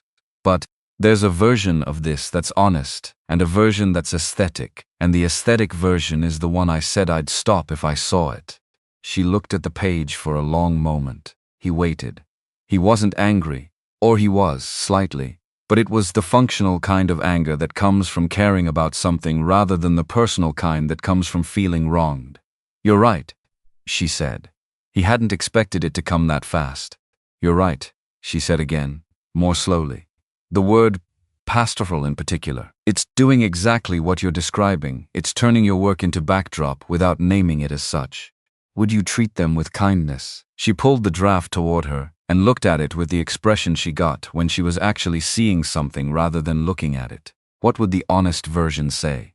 It would say that these seed varieties exist because specific people made specific choices to keep them alive across specific hardships. That it required expertise and commitment, and in some cases the decision to do something economically irrational because they believed it was worth doing. He paused.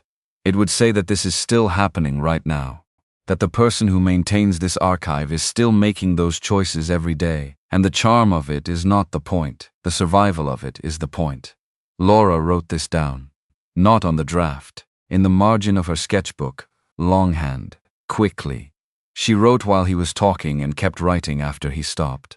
Would you treat them with kindness?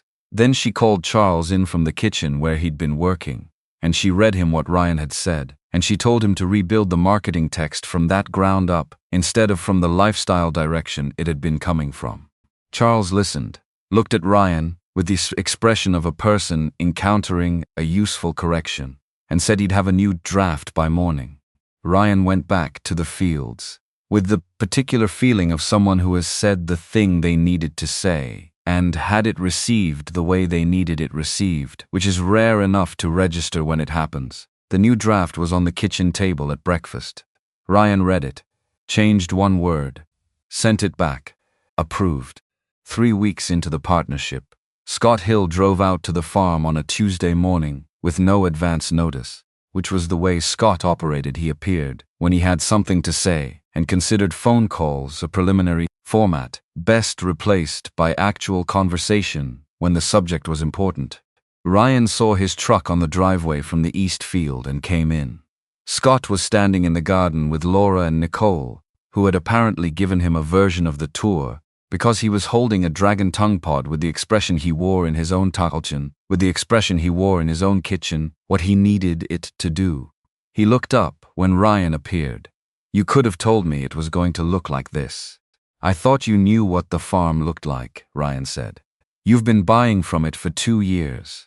I've been buying product. Scott set the pod down. This is different. Would you treat them with kindness? He looked at the expanded beds, the new irrigation lines visible along the south boundary, the additional greenhouse section that had been framed in the previous week, using the capital from the Clark partnership. You're actually going to hit my volume requirements. 18 months, Ryan said. As projected. Scott nodded. He had his hands in his pockets and the expression of someone doing math they liked the results of. I want to talk about the event. Which event? Whatever she's planning. Scott glanced at Laura. I want to cater it. Not as a vendor. As a partner. The farm-to-table dinner component should be mine. Laura looked at Ryan. He looked at Scott. You'd need exclusivity on the culinary portion. Obviously. And you'd feature the heirloom varieties as the primary ingredient story. Not as garnish. Scott looked at him with the expression he reserved for questions he considered insufficiently respectful of his intelligence. Ryan. I put a mortgage-lifted tomato on a plate with olive oil and salt and call it a composed dish. I know what these things are. Ryan looked at Laura.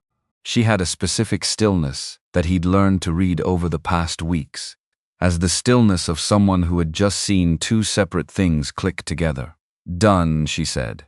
Scott catering the dinner. Full partnership credit in the program. They shook on it. The three of them, standing in the garden and with kindness. Standing the October morning light with the dragon tong beans overhead, and the cosmic purple carrots, still in the ground, doing whatever cosmic purple carrots did before anyone pulled them up and turned them into something else. It should have felt like a victory. It did, partly. But Ryan had been watching the calendar and he knew what was coming, which was the complicated version, and it arrived 10 days later. Would you treat them with kindness? Nicole came to find him in the greenhouse at 8 in the evening on a Wednesday, which was not when people came to the greenhouse. She had her phone in her hand, and the expression of someone who had just received information they were in the process of deciding what to do with. She told him. The board of directors of Clock Studio had been in contact, not for the first time, but with new specificity. Would you treat them with kindness? They had been informed apparently by someone inside the organization whose identity Nicole declined to name about the scope of what was happening at Robinson Heritage Farm, including the production timeline, the event plans, the resource commitment. They had concerns about extended absence of leadership from the company's operational headquarters. They had convened a meeting. What kind of meeting? Ryan's voice was level, the kind where options are discussed.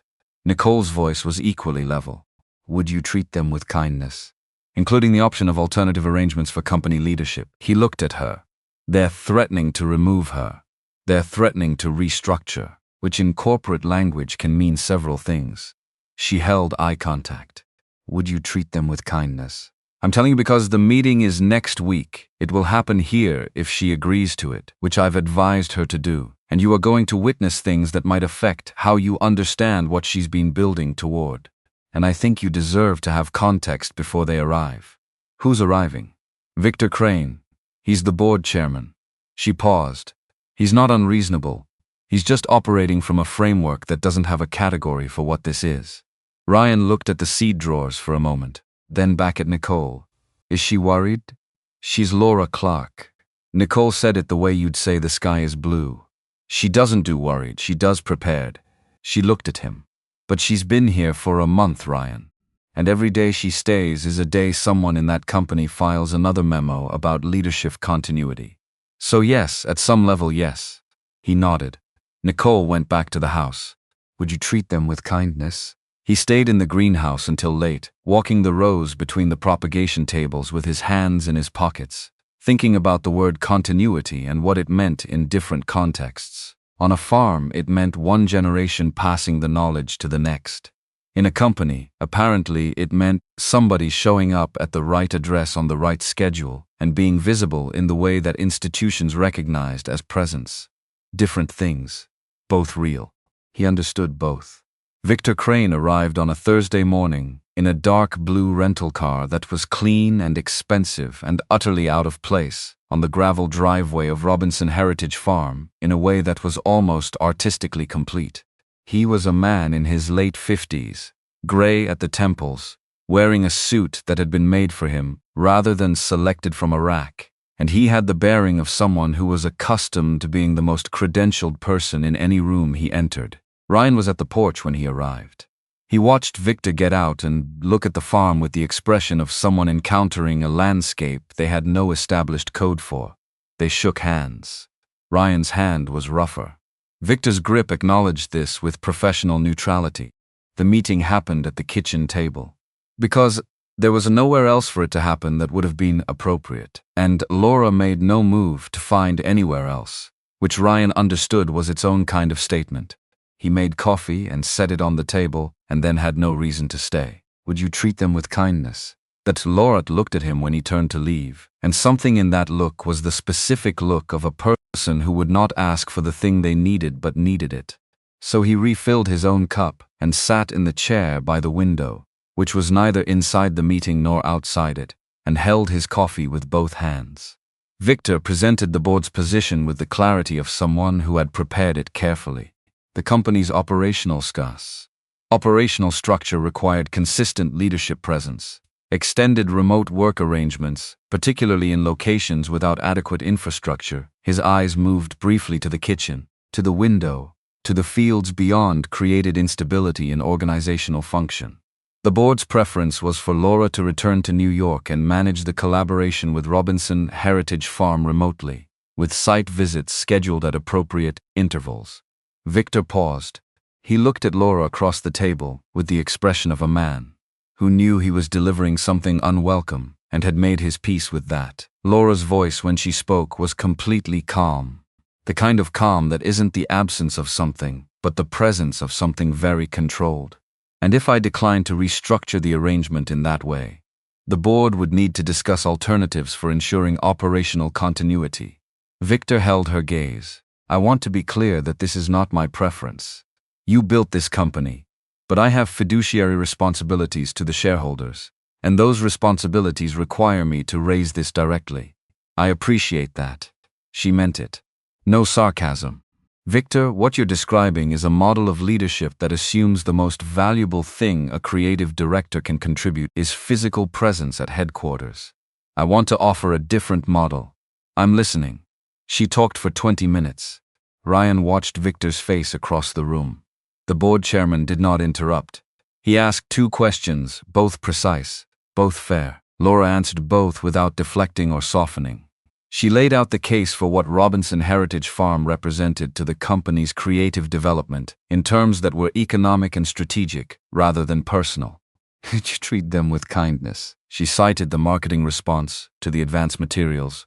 Nicole had begun releasing numbers Ryan hadn't seen, but which made Victor's pen move across his notepad when she mentioned them. She didn't mention the sketchbook. Would you treat them with kindness? She didn't mention the 23 pages that had happened in Tuts after 14 months of nothing. She didn't mention any of it as a personal argument, which Ryan noted and understood. She was making a business case. The personal truth underneath it was real, and she knew it was real, and she was making the business case anyway. Because the business case was also true. Both could be true at once. Victor looked at his notes. He looked out the window at the garden visible in the October light. He looked at Ryan in a way that was not unfriendly, but was thoroughly appraising. Mr. Robinson, even the way he said the name was calibrated. Your operation, the Heirloom seed program specifically, has this been independently evaluated? University of Tennessee Agricultural Extension Program has documented it academically. Ryan kept his voice at the same register as the room. Scott Hill's restaurant in Westfield has maintained a supply relationship for 2 years.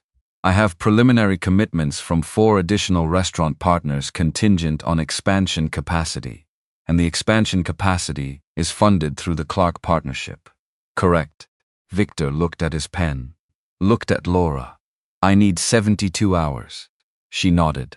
That's reasonable. He left an hour later, his rental car turning off the gravel and disappearing toward the county road. The kitchen held the specific aftermath silence of a room where something significant has just been decided without being stated. Ryan looked at Laura across the table. She was looking at her coffee, which had gone cold. He'll come around, she said. Not to Ryan. To herself. The voice of someone confirming something they already know in a different part of themselves than where the worry lives. Ryan got up and poured her coffee out and made a fresh cup and set it down in front of her. She looked at it, then at him. Thank you, she said. He sat back down, and they didn't talk about the meeting, which was the right choice, and outside the October afternoon moved through the garden at its own pace, unconcerned with organizational structure or fiduciary responsibility or any of the other enormous human constructions built to manage the terrifying fact that things of value exist and other people want to have a say in them. 2 days later, the board meeting fallout landed differently than anyone had anticipated. It was Nicole who told Ryan first. Again, because Nicole apparently considered it her professional responsibility to make sure Ryan Robinson operated with full information, which at this point he'd accepted as simply a characteristic of her and not worth examining. Would you treat them? She came to find him at 7:30 in the morning, with her phone and an expression that was trying to be neutral and not quite managing it. The board with kindness. The board, Nicole explained, had been reviewing the preliminary marketing materials, the photographs Kevin had shot, the new brand language that Charles had rebuilt from Ryan's description, the teaser campaign that had been running quietly through industry channels for 2 weeks. They had also been tracking the inquiries those materials were generating, which had become in the past 72 hours significantly less quiet. "There's a problem," Nicole said. Ryan waited.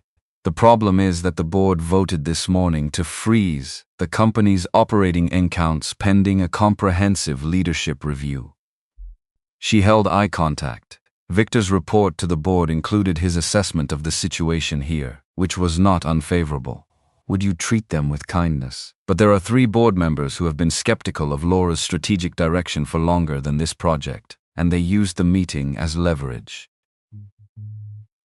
Ryan understood the structure of this immediately, because it was structurally similar to things he understood from agriculture, the moment when a decision that should be about one thing gets used to settle a different argument that's been running longer.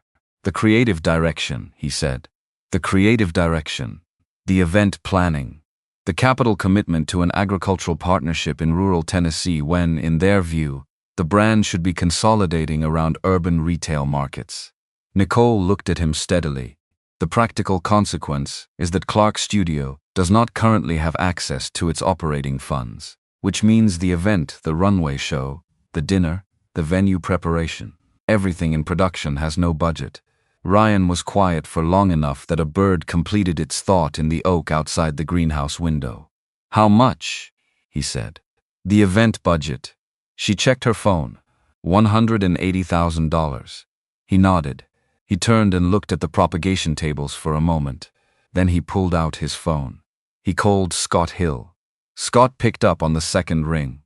Ryan explained the situation without preamble, in the kind of compressed, accurate language that he used for anything he needed Scott to actually hear. Scott was quiet for 5 seconds. Then, "How much of that 180 is the culinary budget?" "I don't know yet. Maybe 30, 35. Meaning you need to cover the rest. The venue preparation, the runway structure, the crew, the models, the press logistics." "Yes." Another pause. "Call me back in 2 hours." Ryan hung up. He spent those 2 hours in the greenhouse running the numbers on what he actually had to offer, not capital, because the capital had already been allocated to the expansion and couldn't be pulled back without compromising the infrastructures Scott's contract depended on. What he had was the supply relationships, future supply relationships, the exclusive partnership terms that 4 additional restaurant groups in Nashville, Knoxville, and Memphis had been approaching him about since Scott's word had gotten out. He hadn't signed those yet. They were in preliminary discussion, which meant they were currently leverage, not revenue. And leverage had a way of becoming money if you knew who you were talking to. He made 2 more calls while he waited. Both answered quickly.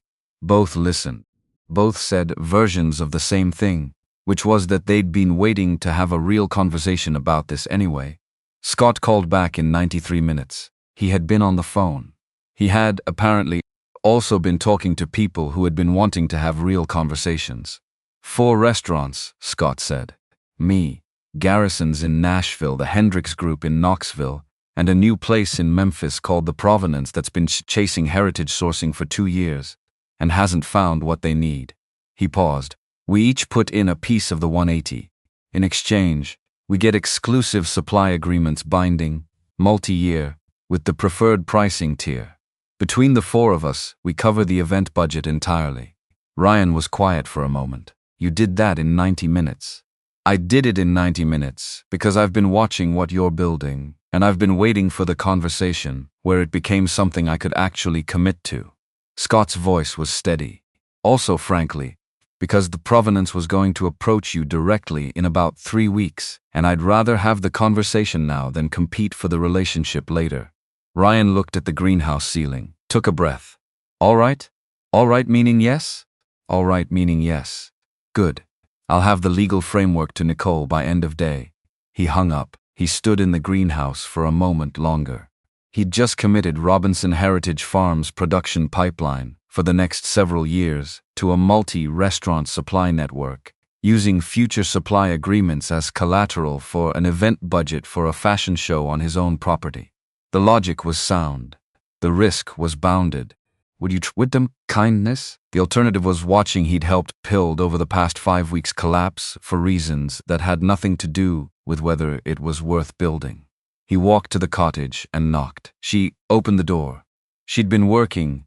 He could see the table behind her. The sketchbook, the color samples and garment sketches spread across the surface in the organized chaos of real production momentum. She looked at him, and something in his expression made her own expression change, though she didn't say anything. "The event is still on," Ryan said. "I've got the budget covered." She looked at him. The full weight of what she was looking at.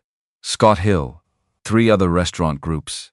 They're sponsoring the event in exchange for exclusive supply contracts with the farm. He held her gaze. "The farm is the collateral. My future supply capacity, not capital." She understood what he was saying.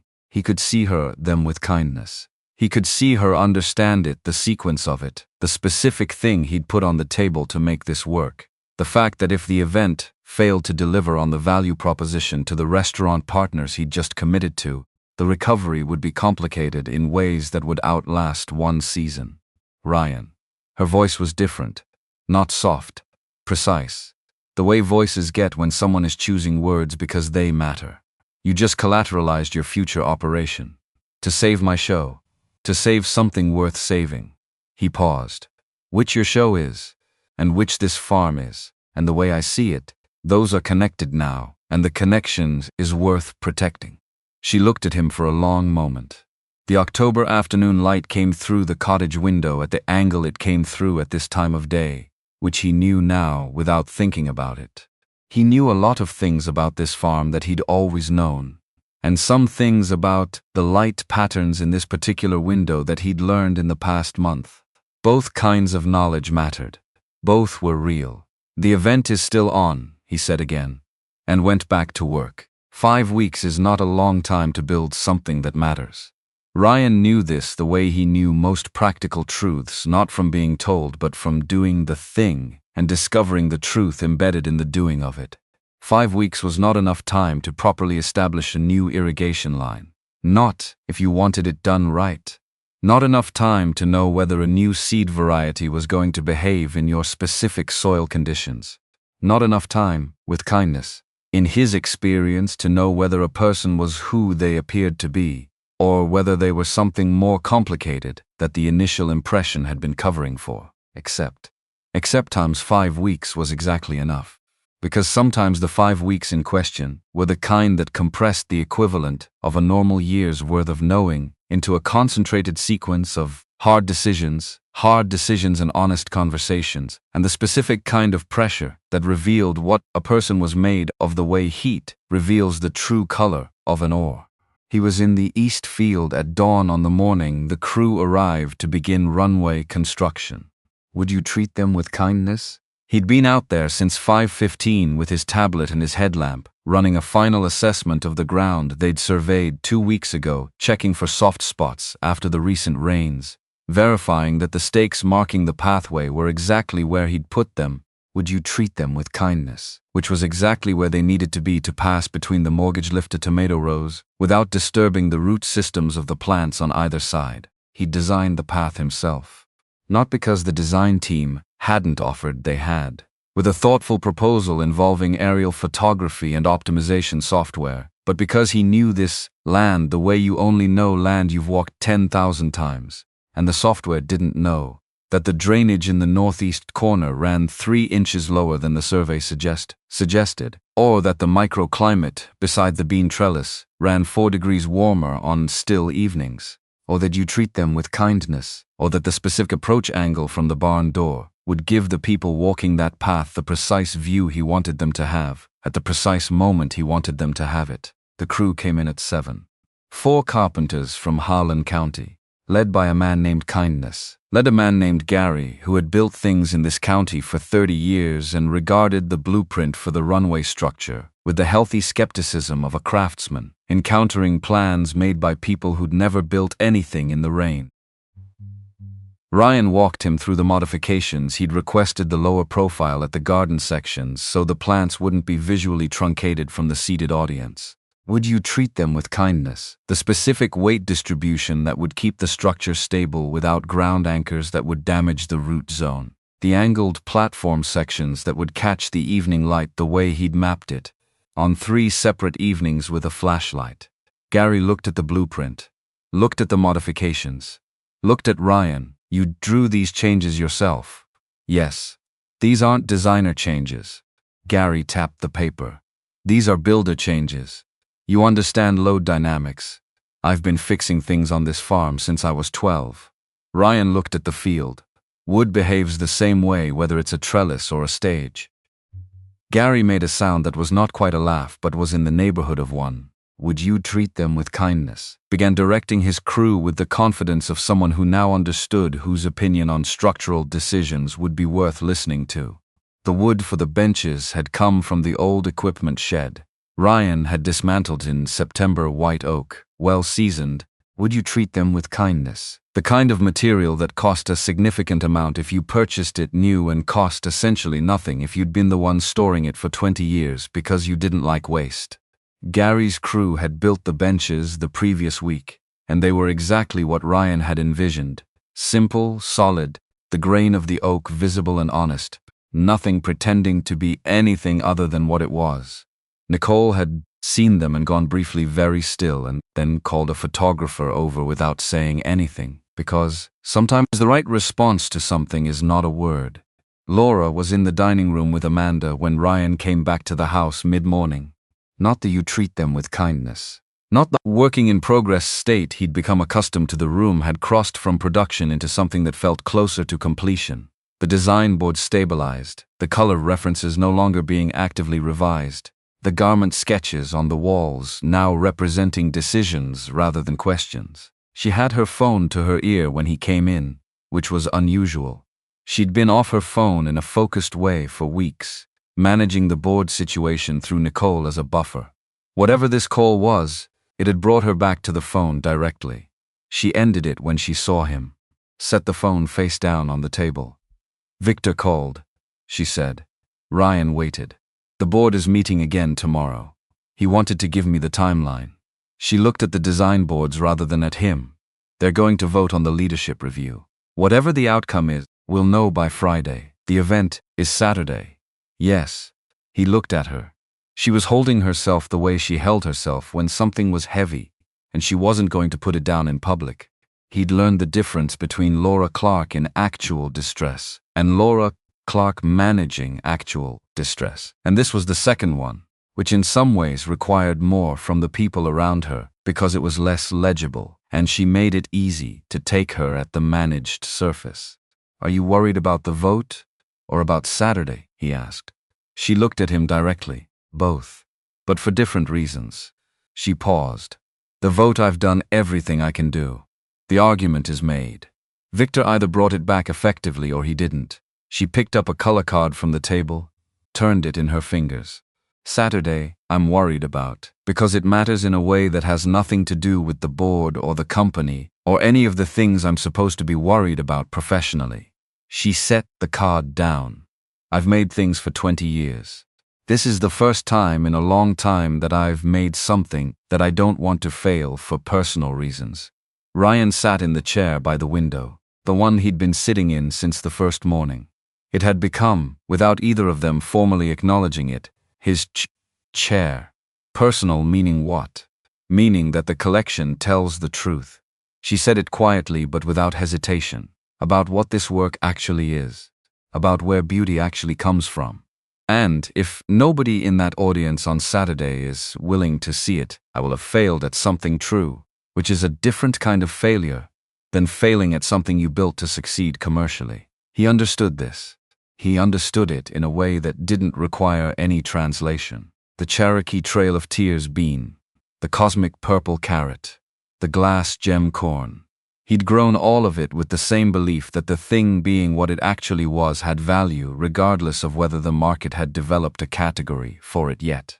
He'd held that belief for 8 years, sometimes against considerable evidence. The audience on Saturday, he said, they're coming because something reached them. The photographs, the text, whatever Nicole and Charles have been putting out there. He looked at her. You didn't manufacture what reached them. You just made it accessible. She held his gaze for a moment. Something in her expression moved.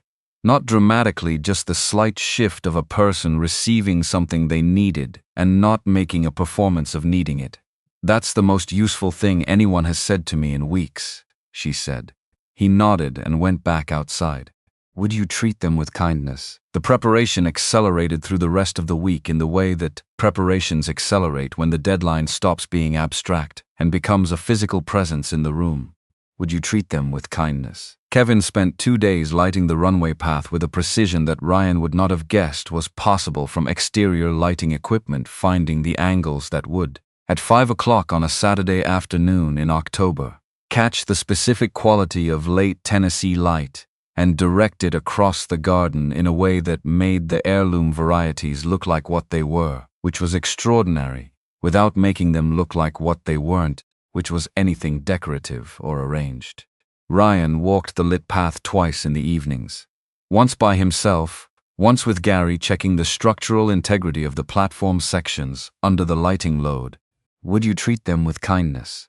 Both times he stopped at the section passing between the mortgage lifter tomatoes and stood for a moment, looking at what the light did to the pink fruit, the near translucence, the suggest them with kindness, the suggestion of the internal structure, the way a mortgage lifter in the right light looks like it was designed by someone who cared deeply about both color and weight, which in a sense it was, except the designer was a man named Charlie Biles in West Virginia in the 1930s who was trying to feed his family and pay off his house, and the designing happened across 6 years of choosing which plants to keep seed from, which was a design process that no architecture school taught.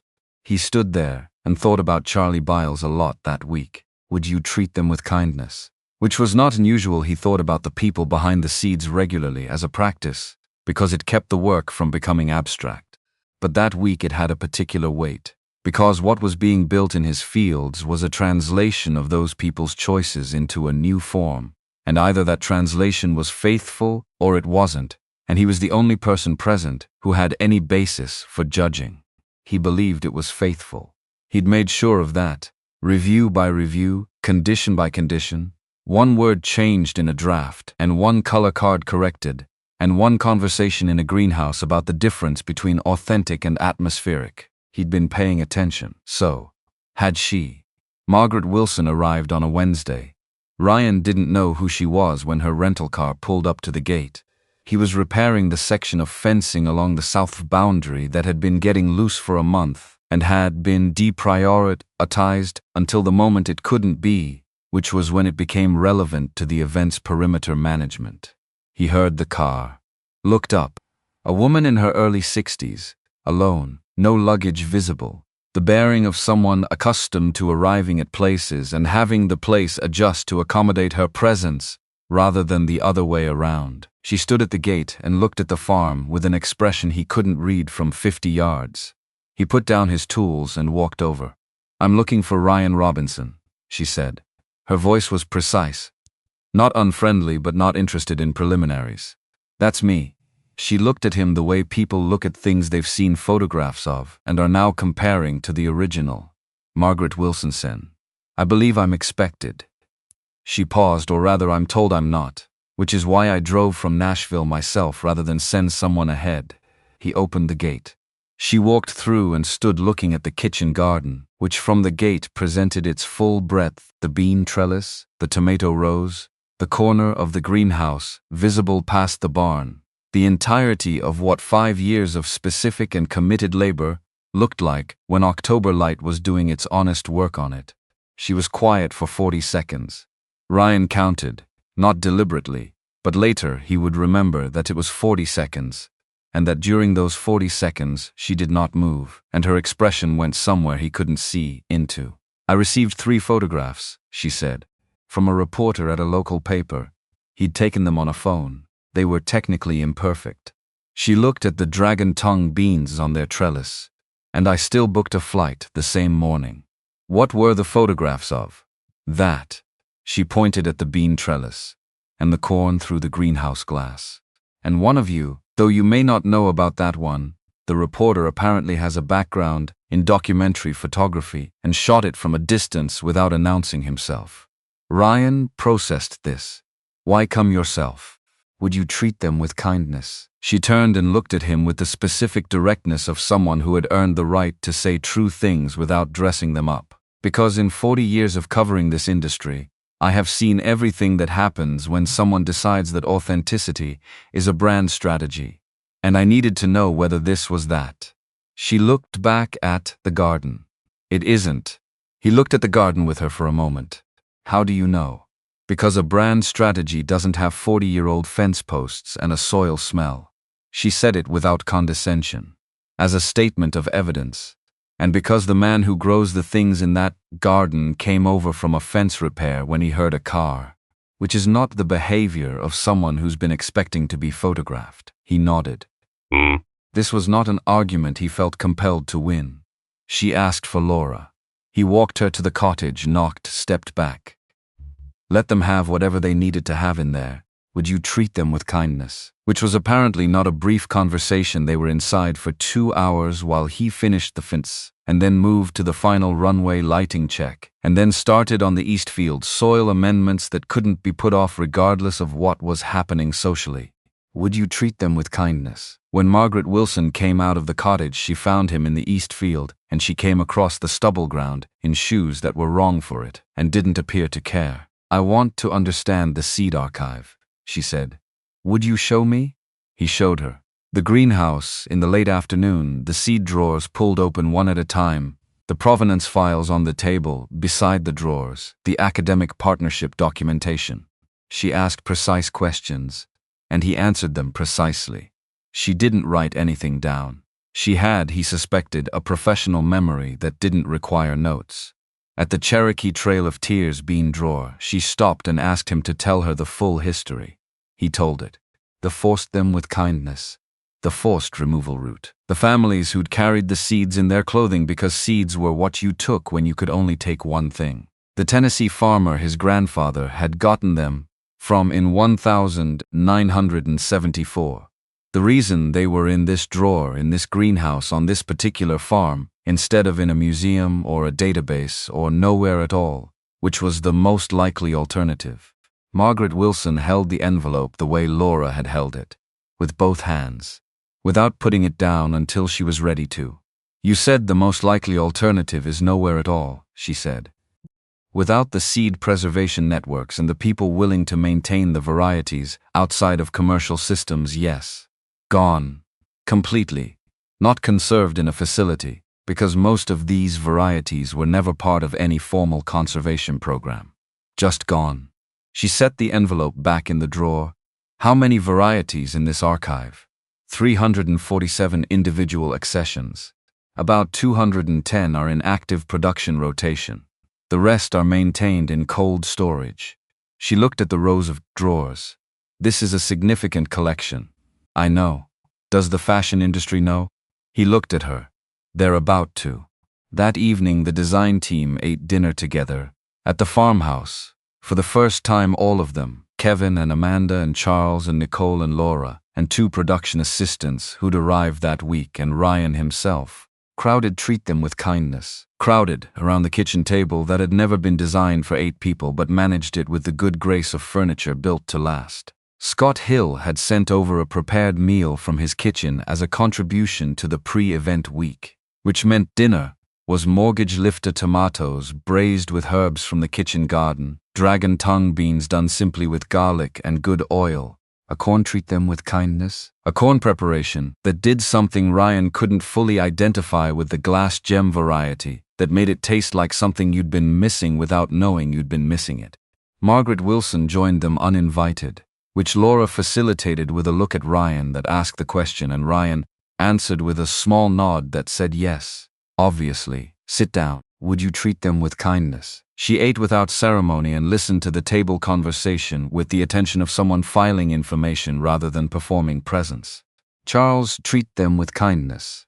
About the color work, the specific challenges of translating a biological color system into a dye process, the 3 iterations they'd gone through on the dragon tongue gradient before it was faithful. Kevin talked about the lighting decisions for the runway, the angles that revealed versus the angles that flattered, and why he'd chosen reveal. Amanda talked about the textile sourcing, the mill in North Carolina she'd finally found that could produce the specific weave structure, the dragon tongue pattern required, without the pattern becoming regular, which defeated the purpose entirely. Ryan listened. He'd been adjacent to this work for weeks, and he still found it remarkable, the amount of specific technical knowledge required to translate one kind of making into another kind of making while keeping the thing that made the original worth translating. It was not so different from what he did. The knowledge was just organized around different materials. Margaret Wilson looked at him once across the table during this conversation, and he had the specific sensation of being read accurately by someone with the experience to do it quickly. The next morning was Thursday, 2 days before the event. The board meeting was happening in New York, which meant Nicole spent the morning with her phone and her laptop in the sunroom with the door mostly closed. Ryan was on the runway with kindness. Was on the runway structure with Gary doing the final structural review when his own phone rang. Scott Hill, calling about logistics for the catering setup, timing for the kitchen equipment delivery, the specific order of the farm-to-table dinner courses as they'd been finalized. Would you treat them with kindness? They were talking through the second course when Nicole came out of the house and across the yard with her phone in her hand and an expression Ryan hadn't seen from her before. He ended the call with Scott. The board voted, Nicole said. He waited. They voted to maintain the current leadership structure. She said it with a controlled relief of someone who had been preparing for a worse outcome for long enough that the better outcome required a moment to land. Victor presented the full picture, the marketing response, the restaurant partnership, the Hargrove inquiry. She paused. Margaret Wilson apparently called a board member she knows personally last night and said 3 sentences about what she'd seen here. Victor told me that those 3 sentences were the thing that moved the room. Ryan looked at the gate in the direction of the cottage. Does Laura know? I'm going to her now. He turned back to Gary and the structural review. Would you hear with kindness? He could hear, a few minutes later, the sound from the cottage that might have been laughter, or might have been something else, which was none of his business except that it was the sound of something releasing that had been held for a long time. And he was glad to hear it, and he went back to checking the runway joints with the specific satisfaction of a person whose collateral had just come back from a bet well placed. Laura found him in the greenhouse an hour later. She didn't say anything about the vote for a moment. She came in and stood at the seed drawers and ran her fingers along the fronts of them, not opening them, just touching the surface, the worn wood of the drawer fronts that his father had built in 1989. I know Nicole told you, she said. Yes. I want to say something about what you did. With Scott. With the restaurant commitments. She turned and looked at him. You put the farm's supply pipeline on the line for a fashion show on your own property. I want to acknowledge that directly. I put it on the line for something I believed was worth doing. He held her gaze, which included the fashion show, but also what the fashion show is trying to say and who made the things it's trying to say it about, which is the people in these seed envelopes. So yes, and it wasn't a sacrifice. It was a decision. She was quiet for a moment. Then, the collection is ready. I know. I mean, it's actually ready. Not in production terms, it's been production ready for a week. I mean, it's... She paused, and he could see her searching for the right word, which was unusual for her because she was precise with language and usually found it quickly. It's the truest thing I've made. And I don't know how to hold that, and also think about the event and the press, and what Margaret Wilson might write, and what the buyers will think, so I'm just... She stopped herself. I'm not usually like this. You're not usually in a place like this. She looked at him. No. He nodded toward the door. Come see something. He took her out to the east field, to the section he'd been working on that morning, where the runway path made its last turn before the final approach to the barn. He'd positioned this section himself, measuring twice, and then going out in the evening with a lantern to confirm it. He stood with her at the turn and pointed toward the barn. At 5 o'clock on a clear October afternoon, he said. From this exact point, the light comes through the barn, opening at an angle that catches the glass gem corn on the hanging rack inside. And from here it looks like... He stopped. Would you treat them with kindness? Because the sun was at the right position and the light was doing the thing he'd been planning, and it wasn't something he needed to finish describing. She looked. The dried glass gemmed corn on the barn rack, hit by the low October sun coming through the opening, caught the light in its translucent kernels and scattered it in a way that was not like anything decorative or arranged. It was like looking through a natural stained glass window that nobody had designed and that had taken 200 years of selecting the right plants to exist. She stood there for a long time without saying anything. Which was the right response? "That's the last thing the audience will see on the walkout," Ryan said. "After the show, before the dinner." She didn't move. "How long have you been planning that?" "Since the first week. I marked the sun angle with a stake." He looked at the barn. "I figured if the show didn't work, at least they'd see that." She laughed. Once. Quick. The kind that surprised both of them. And then she turned and looked at him, with the expression that wasn't quite any of the expressions Hugh'd catalogued. From the past 5 weeks, something new. Something he didn't have a name for yet, which meant it was worth paying attention to.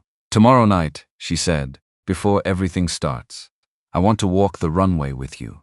He nodded. "All right." Friday went the way the day before an event goes, when the event is large and specific and depends on many things converging properly at once, a controlled urgency that was familiar to Ryan from harvest season, when the window was real and everything had to be ready inside it.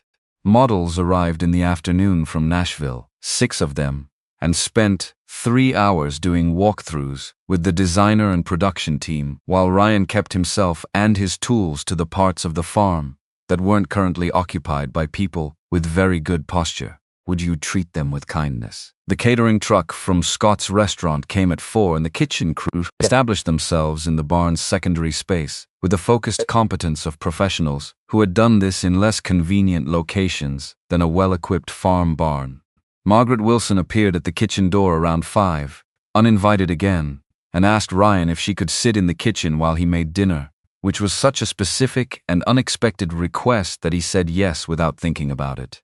Would you treat them with kindness? She sat at the table with a notepad, the paper kind which he hadn't seen anyone use in years, and wrote occasionally while he cooked, and they talked about the Seed Archive, about the University of Tennessee partnership, about the specific economics of heirloom production, at a scale that could sustain itself without outside subsidy. She asked good questions. He gave her honest answers, including the honest answers about the bank letter and the 60-day window and the way the Clark partnership had arrived at the specific moment it needed to. She wrote something, looked at it, looked at him. "The story that I want to write is not about a fashion collection." He looked at her from the stove. "What is it about?" "It's about what happens to a kind of knowledge when the economic system stops supporting the people who carry it." She set the notepad down, "and what it takes to keep it from disappearing." She paused. "Your grandfather, your father, you, the Cherokee family, the Italian immigrant families, the West Virginia farmer who bred the mortgage lifter, all of them making a decision, at a specific moment, that the thing was worth keeping even when the keeping was inconvenient." Ryan looked at the pot on the stove. "That's the story." "Yes." She picked the notepad back up. "The collection will be covered by every fashion publication in the country this week. I'm more interested in what happens to this farm in the year after that coverage, and the year after that." He looked at her. "Meaning?" "Meaning I want to write a long piece, not a review, a feature. About Robinson Heritage Farm specifically, the archive specifically, what it represents and what it requires to continue." She held his gaze. "With your cooperation and your approval over the factual content. Not editorial control, I don't give that. But accuracy matters to me more than narrative convenience." He thought about this while he finished making dinner. He thought about what it meant for the archive to be described accurately in a publication that people actually read. About the seed library he'd been building for 8 years, that most people with the power to care about it had never heard of. About the word continuity and how it had been used in the board meeting as a way of describing a problem, when the thing it actually described was a solution he'd been working on since the day he came back from Knoxville. "Yes," he said. "On those terms, yes." She nodded and wrote something in the notepad, and that was that. Saturday came in cold and clear, which in October in Tennessee was a gift without caveats. Ryan was in the fields at 5 a.m. Not because anything needed emergency attention, because he needed to walk them one more time, alone, before the day became other people's. Would you treat them with kindness? He moved through the rows in the dark with a headlamp, checking what he already knew was fine, touching the plants he'd been touching every day for years. The mortgage-lifted tomatoes still heavy on the vine at this late date because the season had run warm, and they were a variety that gave everything it had until frost told it not to. The dragon-tongue beans done for the year, but their dried pods still on the trellis, where he'd left them for visual continuity, on the day of the event, rattling faintly in the pre-dawn quiet. The glass gem corn in the barn, waiting for its moment with the afternoon light.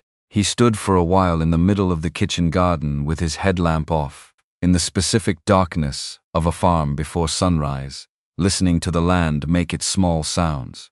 He'd been doing this for 36 years. He expected to be doing it for 36 more, if things went the way he intended them to. Whatever happened today, whatever happened with the partnership and the board and the restaurant contracts and the seed archive feature in Hargrove magazine, the garden would be here tomorrow morning. The seeds would still be in their drawers. The soil would still need what it needed, and he would still need to know what that was. That certainty was not comfort, exactly.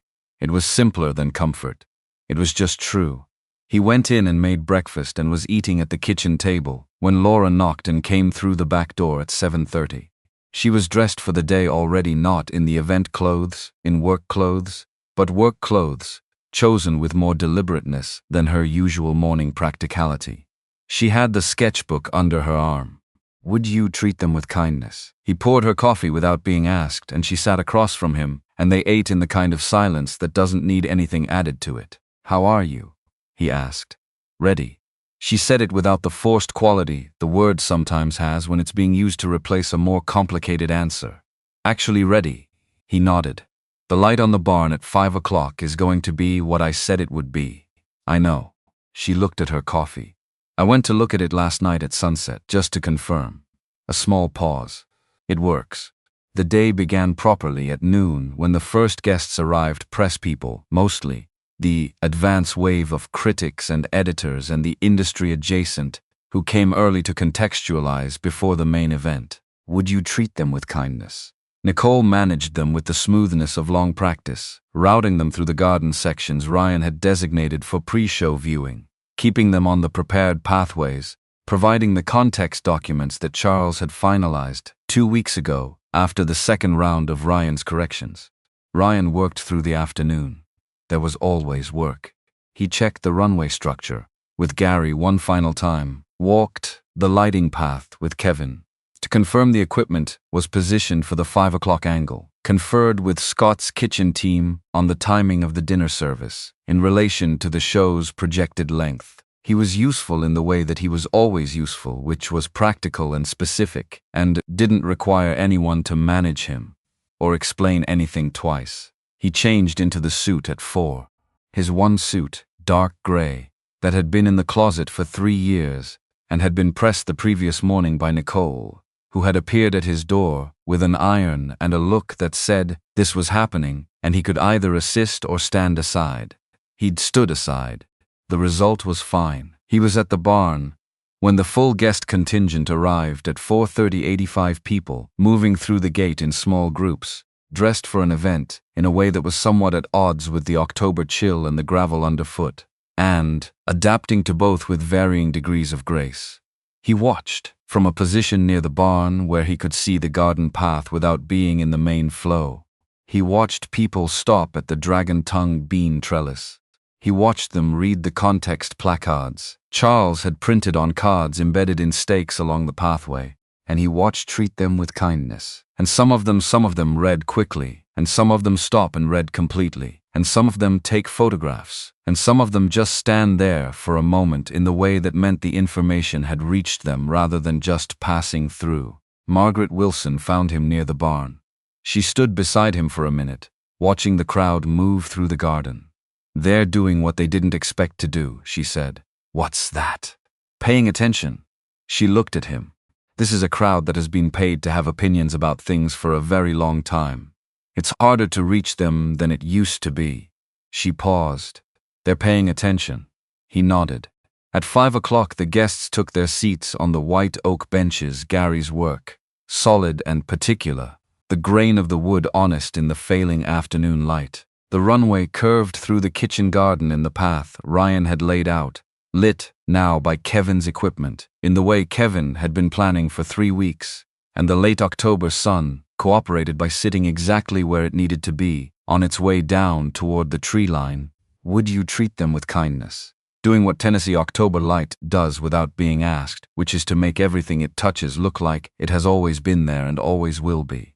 Laura came out of the barn in the gown she'd made for herself. He'd seen it on the dress form, but seeing it on the dress form and seeing it in motion in actual light were different experiences. Would you treat them with kindness? The fabric was hand-painted in the glass gem corn pattern, the colors moving across the surface in the not random distribution he'd named to her in the dining room that afternoon.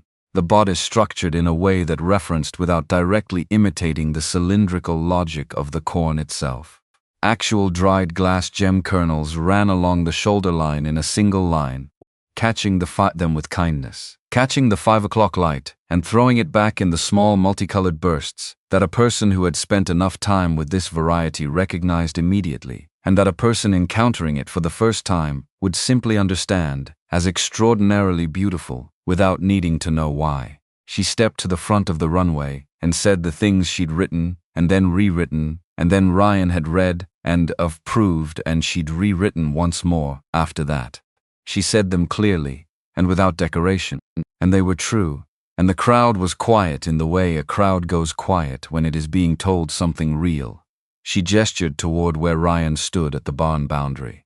He was outside the seating area, outside the runway perimeter, at the edge of what was his and what was the event, which was a position he'd chosen, and that felt right. She gestured and said his name, and said what the farm was, and what the work was, and why the things in the collection existed in the forms they did, and then the show began.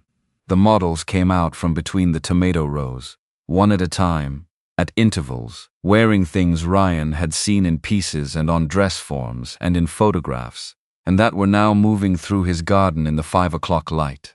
And they were. He had no other word for it, they were faithful. The dragon tongue gradient on the second piece moved the way the bean marking moved, which was without a rule. The cosmic purple carrot spiral in the third piece found the specific relationship between purple and gold that was the actual relationship, not an approximation. Would you treat them with kindness? Mortgage lifted tomato structure in the fourth piece, the specific ribbing. The weight in the pink was there in the way that something is there when someone has actually looked at it, rather than looked at a photograph of it. He hadn't known until this moment that this was what he'd been hoping for, that the translation would be accurate, that what she'd made would see the things he'd been growing the way he saw them. And it did. Piece after piece after piece, it did. He stood at the barn boundary with his hands in his pockets and watched his grandfather's work and his father's work and his own work move through his garden in a new language. And he did not look at the audience. He looked at the garden. He looked at the plants he'd been tending for years, visible now in the way that things become visible when someone decides to pay them the right kind of attention. The last piece came through. The show closed. The music, which had been composed from the actual sounds of the farm, rain on the greenhouse and wind in the corn, and the specific rhythm of the irrigation system cycling, which Ryan hadn't known about until dress rehearsal, and which had produced in him a complicated and unnarrated response, faded to the sound of the actual evening coming in. Laura came back out and the crowd rose. Not all at once. In the wave that happens when a response is genuine rather than scheduled, some people faster, some slower, all of it arriving at the same place. She walked to the front of the runway and stopped. She looked at Ryan at the barn boundary. She extended her hand. He shook his head once. Not dismissive, definitive. This moment belonged to her and what she'd made, and he wasn't going to dilute it by being in it when he didn't need to be. Margaret Wilson stood up in the front row, and she wasn't looking at Laura. She was looking with kindness. She was looking into the crowd, turning, And then she looked at the barn boundary where Ryan was standing, and she looked at him with the expression of a person who has found what they came to find. "The man who grew these things," she said, and her voice carried in the October stillness. "Is he here?" The crowd turned. All of it. 85 people and the production crew and the kitchen team and Gary, from the carpenter crew, who'd stayed because he wanted to see what the thing looked like when it was working. All of them. Turning. Looking at the barn boundary. Ryan stood with his hands in his pockets. He looked at the crowd looking at him. Then he looked at Margaret Wilson, who was watching him with the patience of someone who was going to wait as long as this took. He stepped forward. Through the boundary. Onto the runway approach. Laura still had her hand extended. He looked at her. She was looking at him with the expression that had appeared the day before, in the greenhouse, the new one, the one he didn't have a category for yet. He took her hand and they walked the final section of the runway together, through the tomato rows, past the bean trellis, in the light that Kevin had spent 3 weeks finding the exact angles for, and the crowd that had been standing stayed standing. Would you treat them? And the sound they made was the sound of something being recognized rather than applauded, which is a different quality of sound, and one he wouldn't forget. Would you treat them with kindness? The dinner afterward was Scott Hill doing what Scott Hill did when he had the right materials, which was make things that told the truth about what they were. The mortgage lifter, braised with herbs from the garden. The dragon tongue beans, as a composed salad that made the markings visible in the bowl the way they were visible on the vine. The glass gem corn in a preparations that served the variety by doing almost nothing to it except getting out of its way. Ryan ate at the long farm table that had been set up along the barn wall, and he ate the way he always ate good food from his own fields, which was with the specific satisfaction of someone who understands the whole chain of decisions that led to what's in the bowl. Margaret Wilson sat 2 seats down and wrote in her notepad between bites, which was not the normal behavior of a dinner guest and which no one addressed because it was clearly the right thing for her to be doing at that moment. Would you treat them with kindness? The restaurant partners were there, Scott and the representatives from Garrison's and the Hendricks Group and the Provenance from Memphis, whose owner turned out to be a woman named Sandra, who had driven from Memphis that morning, and who sat across from Ryan and talked about sourcing philosophy for 45 minutes, with the focus of someone who had been waiting for this specific conversation for longer than the current arrangement. They agreed to terms informally, and Nicole took notes and said she'd have documents to everyone by Monday. Nicole herself had her phone out and was reading something with an expression Ryan hadn't seen from her before, which was the expression of someone encountering numbers they hadn't prepared themselves for. She leaned over and said something to Laura in a low voice. Laura looked at the phone. Something moved across her face, quiet and specific, the face of a person receiving confirmation of something they'd been right about and had not been certain they'd been right about. She found Ryan at the edge of the barn later. Would you treat them with kindness? When the dinner was winding down and the guests were in the slower movement of a good event reaching its conclusion, She came and stood beside him in the way she'd come to stand beside him at things he was looking at, not angled toward, giving the thing they were both looking at its proper space. He was looking at the glass gem corn in the barn, the late evening now, making it something different than the afternoon light had made it deeper, more interior, the colors gone quieter without the direct sun but still present, still themselves. Still the specific thing they'd been for 200 years regardless of what light was or wasn't on them. Nicole showed me the pre-order numbers, she said. Good. The collection sold out. She said it the way she said accurate things directly, without decoration. In advance of tonight, from the teasers. 3 times projected volume, which means the production run we planned is already insufficient and we haven't officially released anything yet. He looked at the corn. So the board's position just became untenable. The board's position became untenable about 6 hours ago, when Margaret Wilson posted 4 words on her Hargrove account.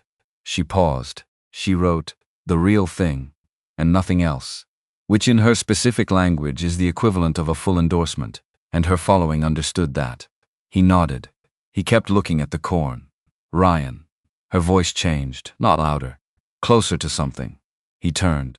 Would you treat them with kindness? She was looking at him with the expression he still didn't have a name for, which was not good, because he was a person who needed to understand what things were before he knew what to do about them. She had her arms at her sides, and she was standing the way she'd stood on Route 64, in the rain, the same posture, slightly away from herself, the posture of someone who has decided not to brace, and is finding out what that feels like. I want to ask you something, she said. He waited. And I want you to know that the question is separate from everything that happened today. From the show, from the board, from the restaurant contracts, and Margaret Wilson and all of it. She held his gaze. Those things are real and they matter, and I'm not dismissing any of them. But the question I want to ask you is a different question. He nodded. After today, after all of this, do you want me to stay? Not Clark's studio, not the North American Creative Studio, not the partnership or the supply agreements or any of the structural things. She paused. Me. The barn was quiet. Outside, the dinner sounds continued at a distance, voices, the specific clatter of professional kitchen cleanup, the crunch of gravel as the first cars began leaving. Ryan looked at her for a long moment. He had the feeling he sometimes had, in the fields, when something was about to become clear, the moment, just before a plant showed what it was going to do. Before the season declared itself, before the information resolved into something you could make a decision from, the moment where the right thing was not to move but to wait until you actually knew. I want you to stay, he said. Because you want to stay. That's the only version I want. She was quiet. Not because the studio makes sense here, though it does. He kept his voice at the register of someone saying something true, rather than persuasive. Not because the partnership works, though it does. Would you treat them with kindness? Because you came across a yard in the dark to sit in someone else's kitchen and drink coffee when there was nothing you could do and nowhere you needed to be, and you did it because you wanted to be in that specific room. And I'd like there to be more of those evenings. She looked at him. The thing on her face that he hadn't been able to name resolved into something he recognized. Not because he'd seen it before on anyone else. Because it was the expression of a person who has thrived. Somewhere they were trying to get to and didn't know they'd been trying until this moment. She didn't say yes. She didn't say anything. Would you treat them? Kindness? She stepped toward him in the way you step toward something you've decided to stop keeping your distance from. He didn't step back. Would you treat them with kindness? The barn around them was full of the things that had been built over the years, the corn on the rack, the equipment his father had maintained and he maintained now, the smell of wood and soil and the specific warmth of an enclosed space that had been a working below running for longer than any person currently alive could remember. It was not a romantic setting in the way that setting is usually imagined. It was better than that. It was real, and so were they. And the distance between them closed in the way distance is close when both people have stopped pretending it isn't there. They stayed in the barn with kindness. They stayed in the barn for a while. Something has shifted, not about the something shifted, not about the thing that shifted, but around it and through it, the conversation easier than it had been, with the question still open. He asked her what she wanted the studio to actually be, and she told him the whole version, not the board presentation version, the actual vision. Young designers who learned textile development by working with actual plant materials. Would you treat them with kindness? By understanding the biological logic of color before they applied it to fabric, by knowing where things came from before they decided where they were going. He listened and asked questions that came from genuinely wanting to understand rather than from knowing the answer. She asked him what the next 5 years looked like for the farm, and he told her the honest version. The seed library, reaching a scale where it could function as a genuine conservation resource, not just a specialty producer. The University of Ten with kindness. The University of Tennessee partnership expanding into a formal research program. The supply network with the restaurants building toward a regional food system model that didn't depend on any single relationship to survive. Sustainable in the agriculturals. Which meant it agricultural sense, which meant it could keep going without requiring external enthusiasm to hold it up, which was the only kind of sustainability that meant anything, she said. That's what I want to build too. Something that doesn't need anyone's enthusiasm to keep going. He looked at her. What does it need instead? Structure, integrity, the right materials. She paused. The occasional person willing to tell you your purple is the wrong shade. He almost smiled. You fixed the purple, because you told me it was wrong. She looked at the glass gem corn on the rack. That's a different thing than fixing it yourself. He considered this. You're saying you need someone to tell you when it's wrong. I'm saying everyone does. She held his gaze. Most people in my position haven't had anyone willing to do it for a long time. He nodded. This was a true thing, and he understood it, and he didn't feel the need to say anything more about it. They walked back to the house at 10, the last of the event cleanup in its final stages. Gary's crew dismantling the runway sections in the dark with practiced efficiency. Ryan stopped and watched them for a moment, the white oak bench sections being stacked carefully, the platform pieces numbered for storage, the whole structure coming apart as cleanly as it had gone up. Gary caught his eye and nodded from across the field, which was Gary's version of a full endorsement. In the kitchen, Nicole had left a note on the table, 3 lines about Monday's schedule, a reminder about the legal documents for the restaurant agreements, and at the bottom, good, which was also Nicole's version of a full endorsement. Laura looked at the note and then at Ryan. She doesn't give those out freely. I've noticed. She sat at the table. He made tea because it was late, and the day had been long, and tea was what the kitchen could offer at this hour that was worth having. He set the mug in front of her, and she wrapped both hands around it, the way she had the first night, which was only 6 weeks ago, and was also longer ago than that, in the way that time runs differently inside a thing that matters. The board will have questions on Monday, she said. I know. And the production expansion for the collection needs immediate decisions. I know that too. And the Hargrove piece will generate interest in the archive that I'm going to need to help you manage, because the volume of inquiries is going to be more than one person can handle. I've been thinking about that. He sat across from her. Would you treat them with kindness? The university partnership could take on an outreach function if we structure it correctly. There's a graduate student who's been working with us on the genomics documentation, who has the right combination of knowledge and availability. She looked at him. You've been planning for this. I've been planning for a lot of things, he said. That's what you do when you're responsible for something that matters.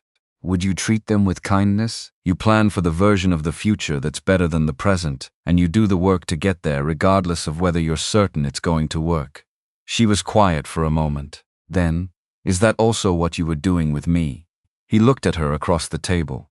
The kitchen was at its late evening best, the lamp on the counter, making the room its most itself, the window dark but knowing the garden was there beyond it. The house settled into the specific quiet of a place where things were going to be all right. I was paying attention, he said, like I do with everything here. She held his gaze. Then she smiled, which was the first real smile he'd seen from her, not the controlled version, not the professional version, not even the surprised version that happened when something caught her off guard. The real one.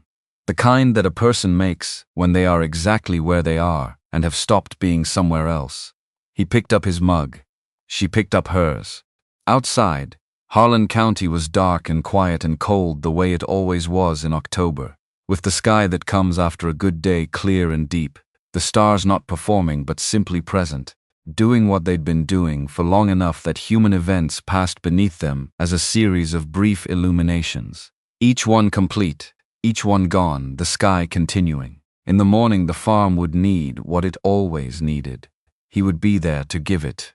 Would you treat them with kindness? And she would be across the yard in the cottage, working on the next thing, the thing that was already taking shape in the sketchbook she'd told him had 53 pages in it now. All of them from the 6 weeks she'd spent on this farm, learning how to look at what she'd always known how to see. 53 pages.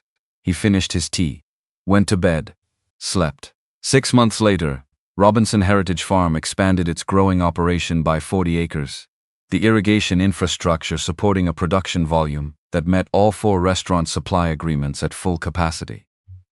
Ryan hired 2 additional hands from the county, both of them from families whose own farming operations had been absorbed by the corporate consolidation that had been reshaping the agricultural landscape for a decade. Both you treat Kindness? With the kind of working knowledge that didn't come from any program but from having been raised doing the thing. The Clark Studio, North American Creative Studio, opened in a converted building 8 minutes from the farm. The building had been a feed cooperative in a previous life, and still smelled like grain in the walls, which Laura had decided after a day of deliberation to preserve rather than renovate out. 3 designers with kindness.